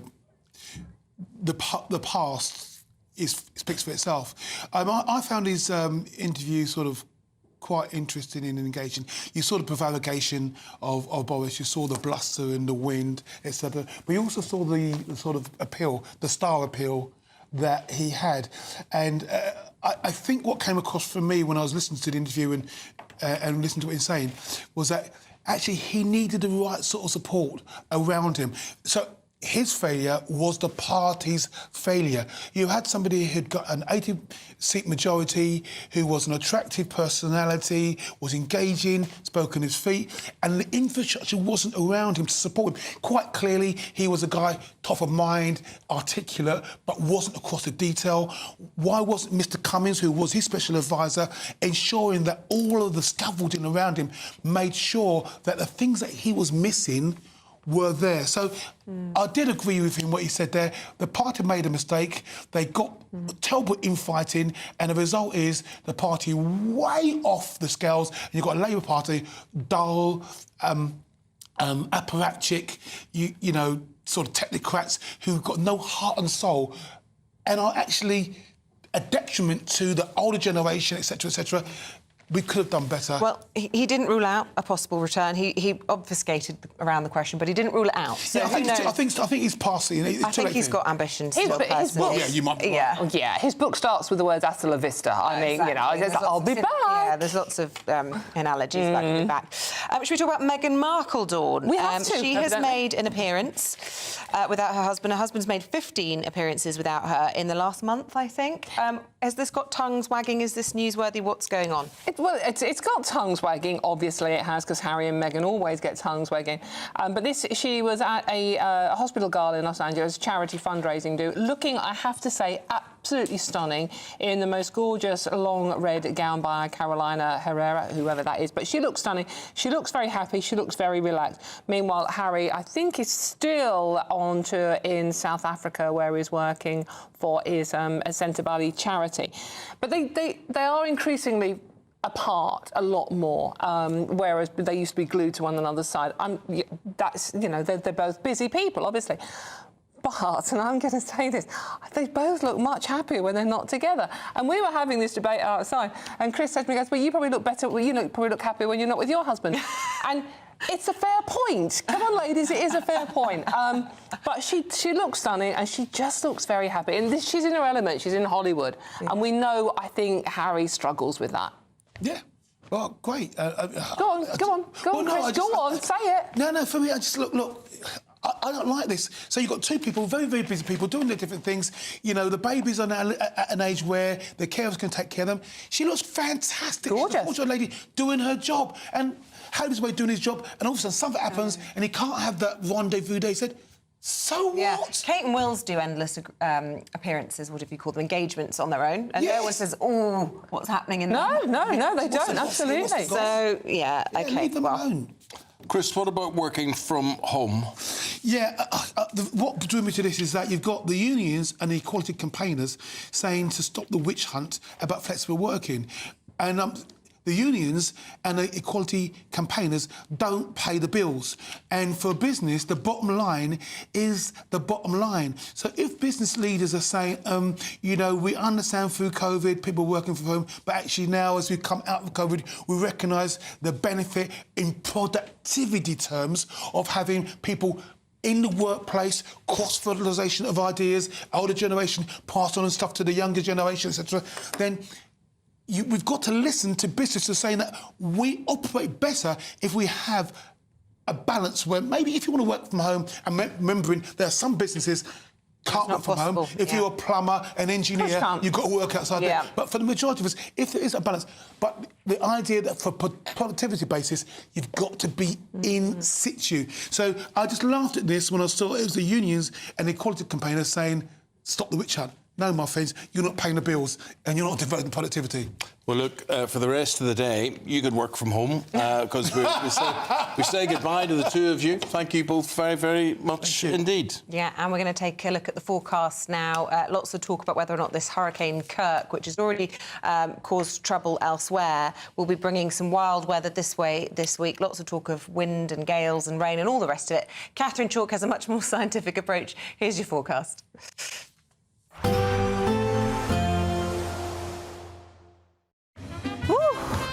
A chilly start will give way to a lovely, warm afternoon. Boxed heat pumps, sponsors of weather on GB News. Good morning. Welcome to your GB News weather update from the Met Office. It's going to be a case of sunny spells, scattered showers today. We still have some rain in Scotland before turning colder later on in the week. So we've got some heavy spells of rain persisting across northern Scotland. That will gradually move its way northwards. But across much of England and Wales and Northern Ireland, it's a case of sunny spells, scattered showers developing through the afternoon. We've already got a band across northern parts of England, but the showers could turn heavy, possibly with the odd rumble of thunder too, but highs up to 17, possibly 18 degrees in the sunshine, more unpleasant towards the north. But as we go through Monday evening, there could be some difficult driving conditions through rush hour towards the south and west, as we have some heavy spells of rain moving their way northwards. Drier for a time towards the south and east, with some early evening sunshine across Northern Ireland and parts of northwestern England as well. Still a few showers remaining across parts of Scotland, but towards the north, we've still got outbreaks of rain across Orkney and Shetland during Monday night. So through Monday evening and overnight, this band of rain across the Midlands into parts of the southeast of England will continue to push its way northwards and again could be heavy at times. Towards the south, we then see another spell of showers moving through. There'll be some clear spells in between, but generally a mild night with temperatures holding up into the double figures. So to start Tuesday morning, some heavy spells of rain across Northern Ireland, parts of northern England into Scotland. Towards the south, some sunny spells, but also some frequent showers that could be on the heavy side, especially towards the south and west, mixed in with some sunshine too. Breezy towards the south and towards the far north. Chilly here, but in the sunshine, we could reach highs of 16 or 17. Bye-bye. There will be a light breeze in the morning, leading to a warm front. Boxed heat pumps, sponsors of weather on GB News. The latest GB News travel. Good morning, I'm Russell Holding. In Tyrone, the A5 is closed northeast of Strabane for an investigation causing delays on the M1 in West Yorkshire. 2 out of 5 lanes are closed northbound where a lorry's broken down, and a mile after junction 42 for the M62. There are queues from junction 39 at Durka and long delays too on the M62 towards there. The M61 in Greater Manchester's blocked southbound by an accident between junctions 5 and 4 from West Horton to Farnworth, with queues from junction 6 at Horridge. In Northamptonshire, the A43 is closed each way between the A14 and Rockingham Road near Kettering. There are long delays back along the eastbound A14 towards there. In East Sussex, the A27 is closed each way between Portslade and Shoreham for an investigation causing delays. And the M27 in Hampshire is partly blocked eastbound by an accident between junctions 5 and 7 near Southampton, causing queues. And that's the latest. You can stay up to date throughout the day by visiting our website, gbnews.com. There's just... Welcome to State of the Nation, daily plunge into the stories shaping our country. I'm Jacob Rees-Mogg, and Monday to Thursday we bring you the insights, the facts, the truth about how our country is being governed. Because what happens in Downing Street matters down your street. Tune in to State of the Nation every Monday to Thursday, 8 to 9 o'clock. Only on GB News, the People's Channel, Britain's news channel. I'm Christopher Hope. And I'm Gloria Di Piero, bringing you PMQs live here on GB News. Whenever Parliament is in session on a Wednesday at midday, we'll bring you live coverage of Prime Minister's questions. We'll be asking our viewers and listeners to submit the questions that they would like to put to the Prime Minister, and we'll put that to our panel of top politicians in our Westminster studio. That's PMQs live here on GB News, Britain's news channel.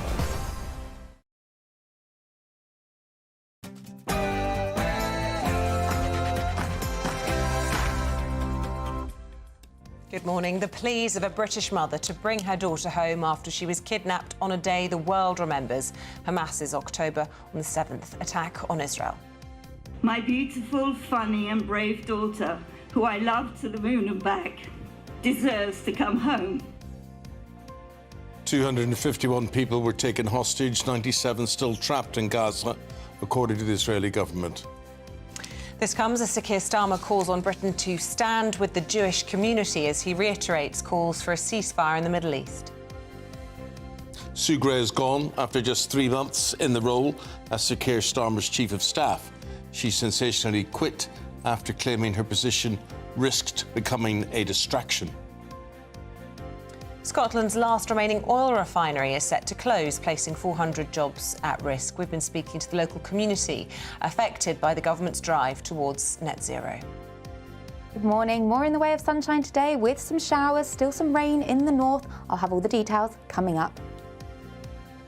On this Monday morning, a very good morning to you. I'm Eamonn Holmes. I'm Isabel Webster, and this is GB News Breakfast.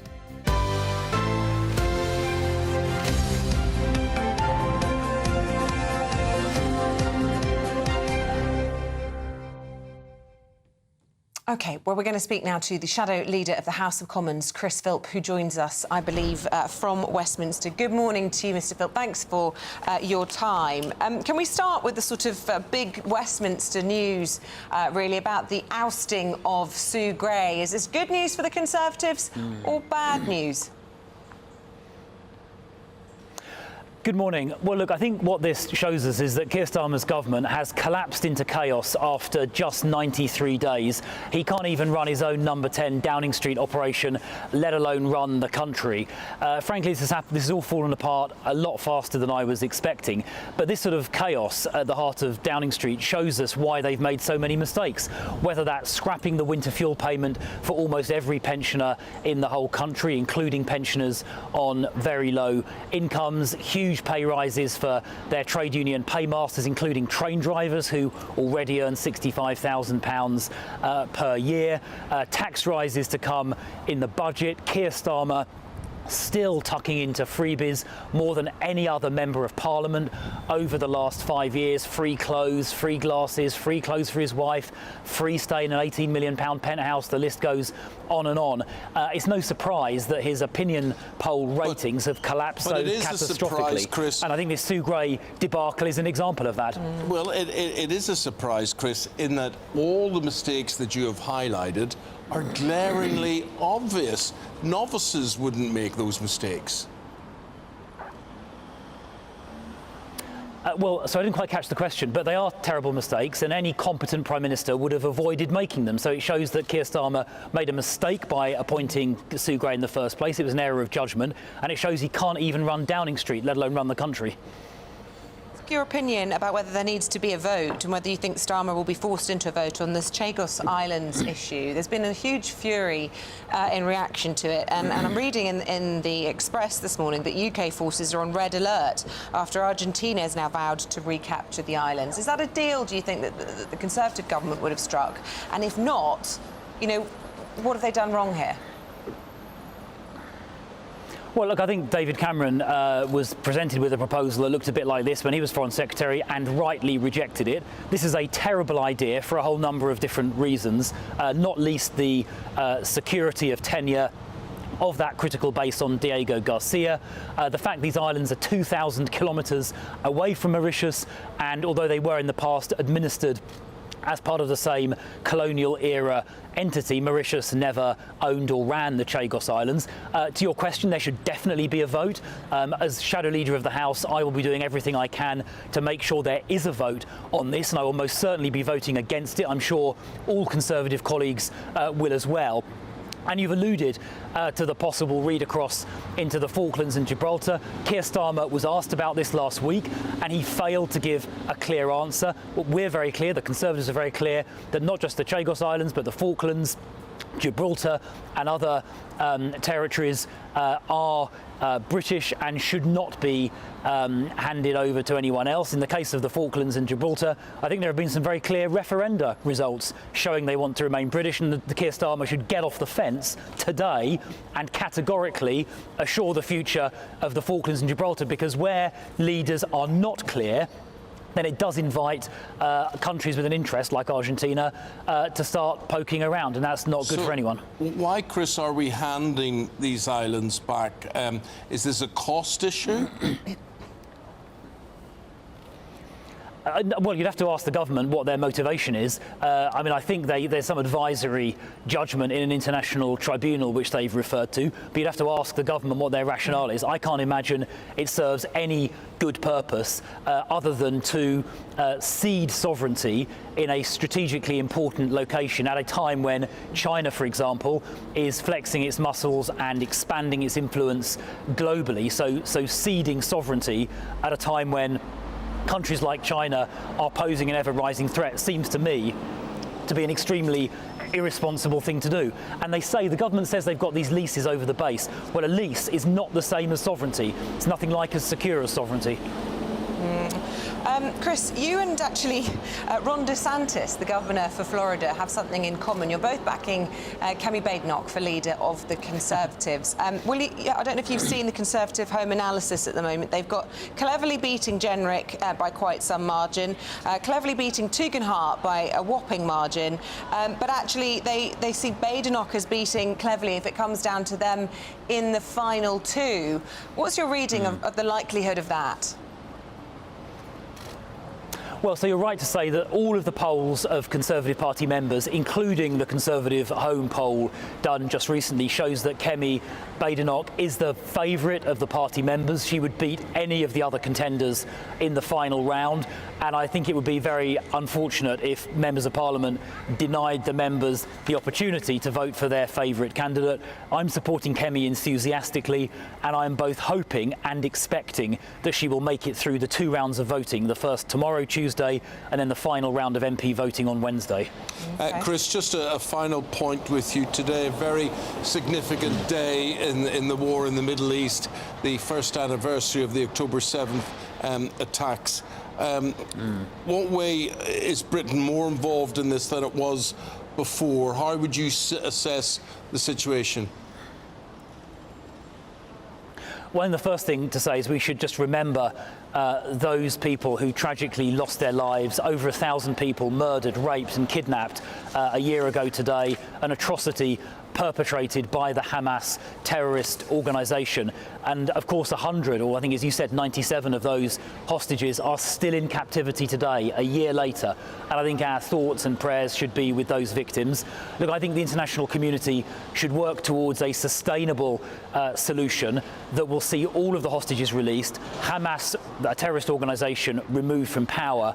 And by doing those two things, that will mean the Israeli military action in Gaza can come to an end, which of course is causing civilian casualties as well. And we should keep in mind those civilians who have suffered loss of life as well. And clearly working towards that sustainable, lasting peace is what we should do. And that should include working towards the establishment of a sovereign Palestinian state on the West Bank. But it's critical that Israel's security is safeguarded because they have suffered terrorist attacks from Hamas, from Hezbollah, and of course attacks from Iran as well, and Israel is entitled to its security as well. Can I just ask you about that and the timing of the comments from President Macron of France? He's talking about an arms embargo to Israel. Obviously the timing unfortunate. We've seen a softening of the position from the Labour government as well, with David Lammy wanting a partial arms embargo, although they are standing full square behind Israel following on from those attacks last week. Were you surprised by Macron? Well, I mean, obviously it's up to President Macron to decide France's policy. Look, I think we should be helping Israel to defend itself from terrorist attacks, whether that's from Hamas, Hezbollah, or direct military assaults by Iran, but we do also need to work hard with international partners to bring about a permanent and lasting peace, whether that's freeing hostages and removing Hamas in Gaza, whether it's establishing a full Palestinian state on the West Bank, or whether it's dealing with Hezbollah in Lebanon, because Hezbollah is also a terrorist organisation. All of those are issues that need to be addressed in order to have that lasting and sustainable peace. Thank you very much indeed, Chris Philp. Chris is the shadow leader of the House of Commons. Thank you very much indeed. Our political editor, Christopher Hope. Now we say good morning to him on this significant day. Christopher, how would you sum up where we are this year on October 7th, 2024?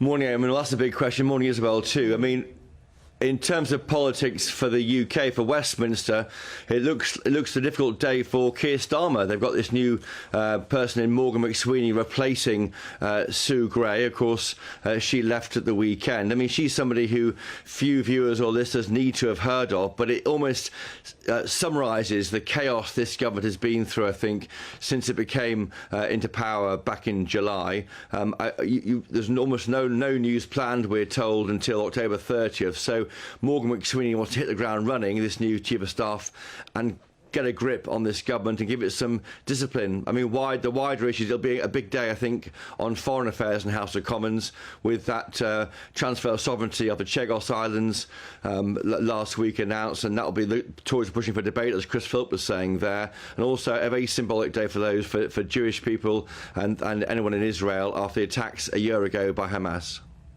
Chris, I don't know if you saw our interview with the government earlier. Hamish Faulkner came on, and I have to say it was quite a staggering interview in that his responses were, very, very brief.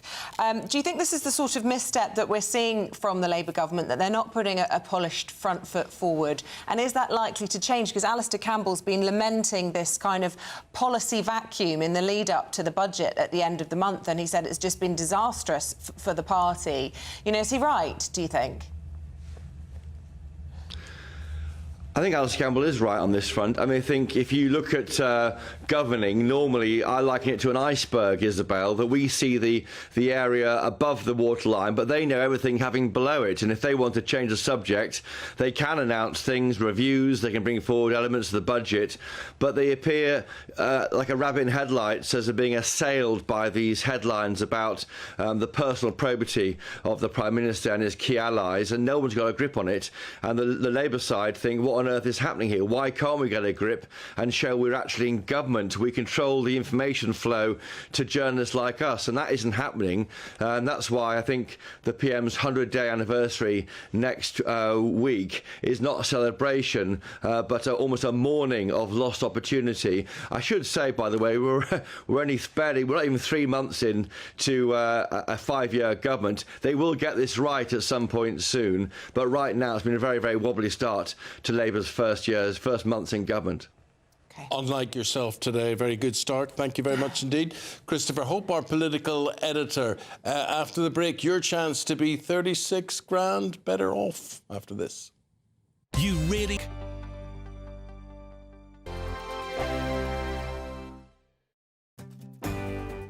I'm Mark Dolan, and this is GB News, the People's Channel, Britain's news channel. This is Britain's Newsroom, where your voice matters. It's just astonishing. With expert analysis and honest opinion, we don't just keep you informed. We bring you unique perspectives you won't see anywhere else. Can't argue with any of that. When the news happens, it happens here. On Britain's Newsroom, weekdays from 9:30 a.m. Only on GB News. This is GB News, Britain's news channel. Earlier this week, Olympic swimmer Adam Peaty finally proposed to his girlfriend, because I've been waiting for this, the daughter of Gordon Ramsay, with a gorgeous yellow diamond ring. Yeah, so the demand for coloured diamonds in the last 10 years has soared by, guess how much, 77% between 2010 and 2019. Joining us now to tell us more about some of the hottest trends in the diamond world is dealer to the stars, Neil Dutson. Good morning, Neil. Morning, Ben. And I've got one of your exemplary examples. Look at this bad boy. So What's this huge? one? That's a very rare Muso Colombian emerald. And it's alpine green translucent, so it's a really stunning See if we colour. get a close-up. So, yeah, so pretty impressive. Pretty impressive. Can I be very crude and ask how much this is worth? So value is £200,000. How much, sorry? £200,000. Now, the reason is its rarity. It's careful, minor Ben. oiling. It's very, very, very pretty. The two diamonds on the side are D-colour, flawless diamonds, just to accentuate the setting. Neil, how did you get into diamonds? I studied diamonds in Antwerp. So Wow. Antwerp used to be the diamond capital of the world, Yes. really. Yeah. 85% of the world's diamonds go through Antwerp, or used to. And now Dubai has taken over. And yeah, I just went to a school there. I learnt about diamonds, and I just didn't want to be seen off in the future. Neil, I'm very concerned I'm going to drop 200 grand's worth of diamonds into my cup of tea, so can I give that back to you? Absolutely. But I can hold one if you like. Oh, well, I've got Neil. a lovely one here. Thank you. So this is a fancy vivid yellow. It's 8 carats. This is my dream ring, just so you know, for this hand.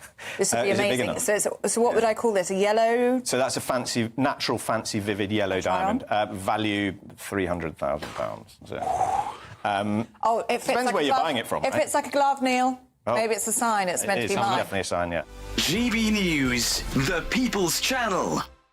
We're proud to be GB News, the People's Channel. And as you know, we always love to hear your views. Now, there's a new way of getting in touch with us at gbnews.com/yoursay. By commenting, you can be part of a live conversation and join our GB News community. You can even talk to me, Bev Turner, or any of the members of the GB News family. I'm Emily Carver. This is GB News, Britain's news channel.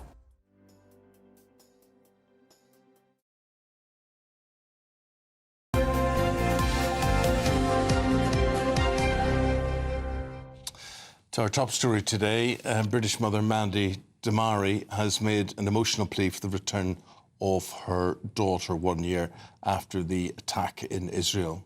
Yes, the picture there, Emily Damari, was taken from her home, and this, of course, as the world is remembering Hamas's October the 7th attack on Israel. My beautiful, funny and brave daughter, who I love to the moon and back, deserves to come home.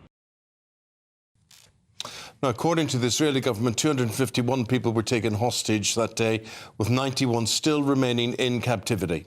Last night, the Prime Minister released a statement calling on Britons to stand with the Jewish community on what he described as the darkest day in Jewish history since the Holocaust. Let's reflect on things now with our GB News Home and Security Editor, Mark White. Mark, 1 year on, well over 40,000 people dead, and most of those Palestinian. When I say most of them, 4 to every 1 is Palestinian. Has anything been gained in the past year? Well, Israel will say that they have gained significantly by effectively humbling the Hamas terrorist group and its ability to fire very significant numbers of rockets into Israel and indeed to launch the kind of horrific attack that they did on October the 7th. There's no doubt that group is in pieces. Having said that, it's not completely obliterated. There's another operation underway again in Gaza because of what the Israelis see as a regrouping of this terrorist organisation, and in fact, symbolic gesture, but they fired 4 rockets into Israeli territory around the Gaza Strip early this morning. So there is still a capability. Israel is still determined, despite the cost, and there is a great cost in lives on the Palestinian side of the Gaza Strip. They are determined to continue taking this fight, not just to Gaza, but to Hezbollah in the north, who fired more than 8,000 rockets and missiles and drones into Israel since October the 8th, the day after the terror attack. I'm thinking about Emily Damari today, somebody who we haven't heard an awful lot about, a British Israeli citizen, one of the 97 still hostage in Palestine, in Gaza. Why haven't we heard more about her? What is going on behind the scenes? Because a lot of Jews in Israel are very unhappy with Netanyahu, that he's turned his focus very much to the north, to Lebanon, and not focusing on all of those hostages. I mean, is she likely to ever get out? Well, the hope is that the hostages still being held will get out. Sadly, I think a proportion of them are probably no longer alive, so they're regarded as unaccounted for, the better part of 100 hostages. And to be fair, we did hear about British hostages or those linked to the UK earlier on after the 7th of October massacre. But of course, in the many months since then, attention turns, understandably, on the images we see day in, day out, which is the destruction in Gaza, and we don't get as much focus on the horrific events and the hostage takings of the 7th of October. But, as I say, the hope is at some point these people will be released. 430 Brits on an evacuation flight out of Lebanon last night. That's the 4th such flight for people wanting to get out of the country. The government very much urging Britons to come away as soon as possible.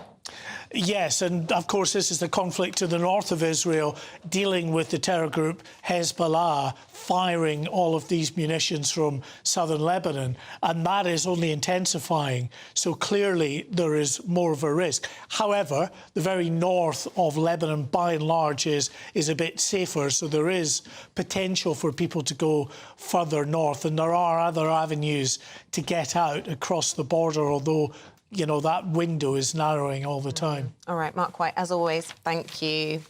Thank you very much indeed. So here we are on this Monday morning. You're starting your day and you're starting your week with us here on GB News Breakfast. Britain's newsroom at 9:30 today. Andrew Pearce and Bev Turner. Andrew, good morning. Morning. Morning. How are we? What have you got? I think it's a year, isn't it, since the 7th of October, such a memorable day.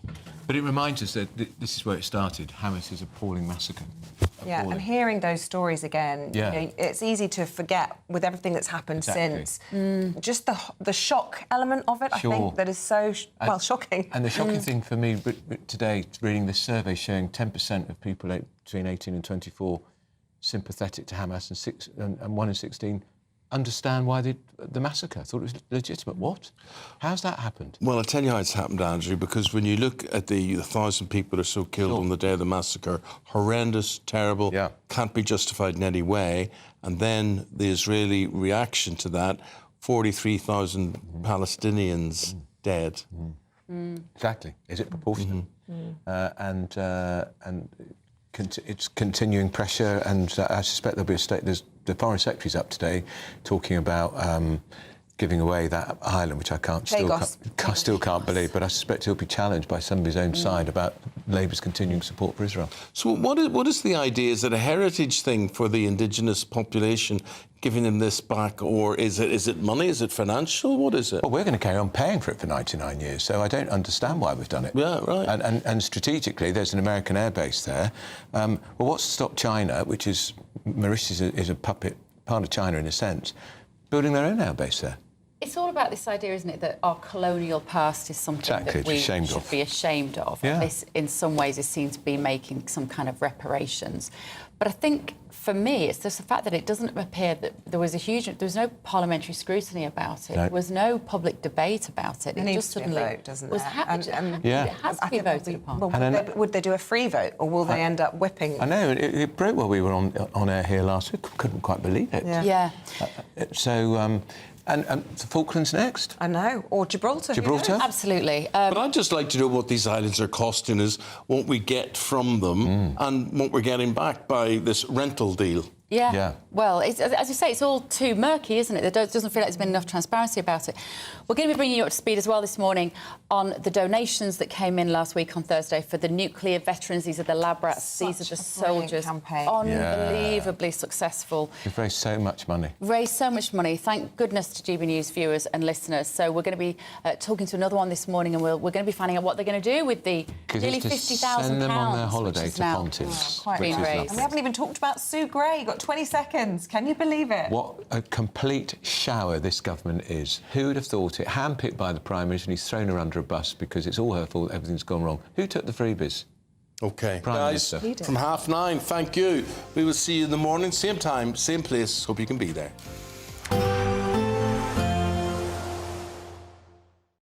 Expect a warm front, moving from the kitchen right through to the rest of the house. Boxed Boilers, sponsors of weather on GB News. Good morning. Welcome to your GB News weather update from the Met Office. It's going to be a case of sunny spells, scattered showers today. We still have some rain in Scotland before turning colder later on in the week. So we've got some heavy spells of rain persisting across northern Scotland. That will gradually move its way northwards. But across much of England and Wales and Northern Ireland, it's a case of sunny spells, scattered showers developing through the afternoon. We've already got a band across northern parts of England, but the showers could turn heavy, possibly with the odd rumble of thunder too, but highs up to 17, possibly 18 degrees in the sunshine, more unpleasant towards the north. But as we go through Monday evening, there could be some difficult driving conditions through rush hour towards the south and west, as we have some heavy spells of rain moving their way northwards. Drier for a time towards the south and east, with some early evening sunshine across Northern Ireland and parts of northwestern England as well. Still a few showers remaining across parts of Scotland, but towards the north, we've still got outbreaks of rain across Orkney and Shetland during Monday night. So through Monday evening and overnight, this band of rain across the Midlands into parts of the southeast of England will continue to push its way northwards, and again could be heavy at times. Towards the south, we then see another spell of showers moving through. There'll be some clear spells in between, but generally a mild night with temperatures holding up into the double figures. So to start Tuesday morning, some heavy spells of rain across Northern Ireland, parts of northern England into Scotland. Towards the south, some sunny spells, but also some frequent showers that could be on the heavy side, especially towards the south and west, mixed in with some sunshine too. Breezy towards the south and towards the far north. Chilly here, but in the sunshine, we could reach highs of 16 or 17. Bye-bye. We can expect clear skies, leading to a light and warm day ahead. Lovely. Boxed Solar, sponsors of weather on GB News. The latest GB News travel. Good morning, I'm Russell Holding. The M22 in Antrim is closed away from Belfast from Junction 1 at the Duncity roundabout to Junction 2 at the Ballygrooby roundabout because of a security alert causing queues. On the M62 in West Yorkshire, there's a lane closed westbound after an accident between junctions 32 and 31 from Pontefract to Castleford causing queues. The M18 in South Yorkshire is partly blocked southbound just after Junction 5. The M180 north of Doncaster causing queues. The M23 in Surrey, there are southbound queues after traffic was stopped because of an accident between junctions 8 and 9 from the M25 to Gatwick Airport. In East Sussex, the A27 is closed in both directions between Portslade and Shoreham for an investigation, causing delays each way between Worthing and Brighton. And the M5 in Devon's partly blocked northbound by an accident at junction 28 at Clumpton. You can stay up to date throughout the day by visiting our website, gbnews.com. This is GB News, Britain's news channel. True crime is everywhere. Yep, next weekend, CrimeCon UK takes place in London. And joining us now to tell us more about that event and the true crime phenomena is former detective Stephen. How do you pronounce your surname? Keogh. Sorry, Stephen. That's all right. I should have checked you before. No worries. And Nancy, and again, Nancy, what's your surname? Bourne. Bourne, thank you. I'm showing my ignorance there, but thank you both for joining us. So, Stephen, you're a former top cop. Hope you don't mind me describing you as that. At CrimeCon and other events like that, do you get into sort of the semantics of the investigations and, you know, how... For example, how I was watching something the other night where somebody was unfortunately murdered, but you saw the crime scene investigators trying to work out from which side the person was attacked from. Did the knife come from the left-hand side or the right-hand side? Is it all that kind of stuff? So for me, everything I've done since I've left the police is about sharing that knowledge of investigations, because if you watch TV, they get it wrong a lot. So what we try and do, I'm not the only police officer there, there's experts, so forensic scientists, psychologists, all from that investigative world, just trying to get across, well, actually, this is how it's really done. This is what we do, not what you're going to see on telly. And I think that's really important. So for me personally, coming along to CrimeCon, I just look at the list of people that are there, honestly, and I'm proud to be associated with them. There are some fascinating people there. People who've really fought for justice for their children. People who are campaigning for victims, for survivors. So it's an event that when you look at the name, you might think, oh, they're just going to sit there talking about serial killers and what they got up to. Couldn't be further than the truth. It's really about what goes on, how it impacts the victims, how the investigations are carried out. It's educational as much as anything. GB News, the People's Channel.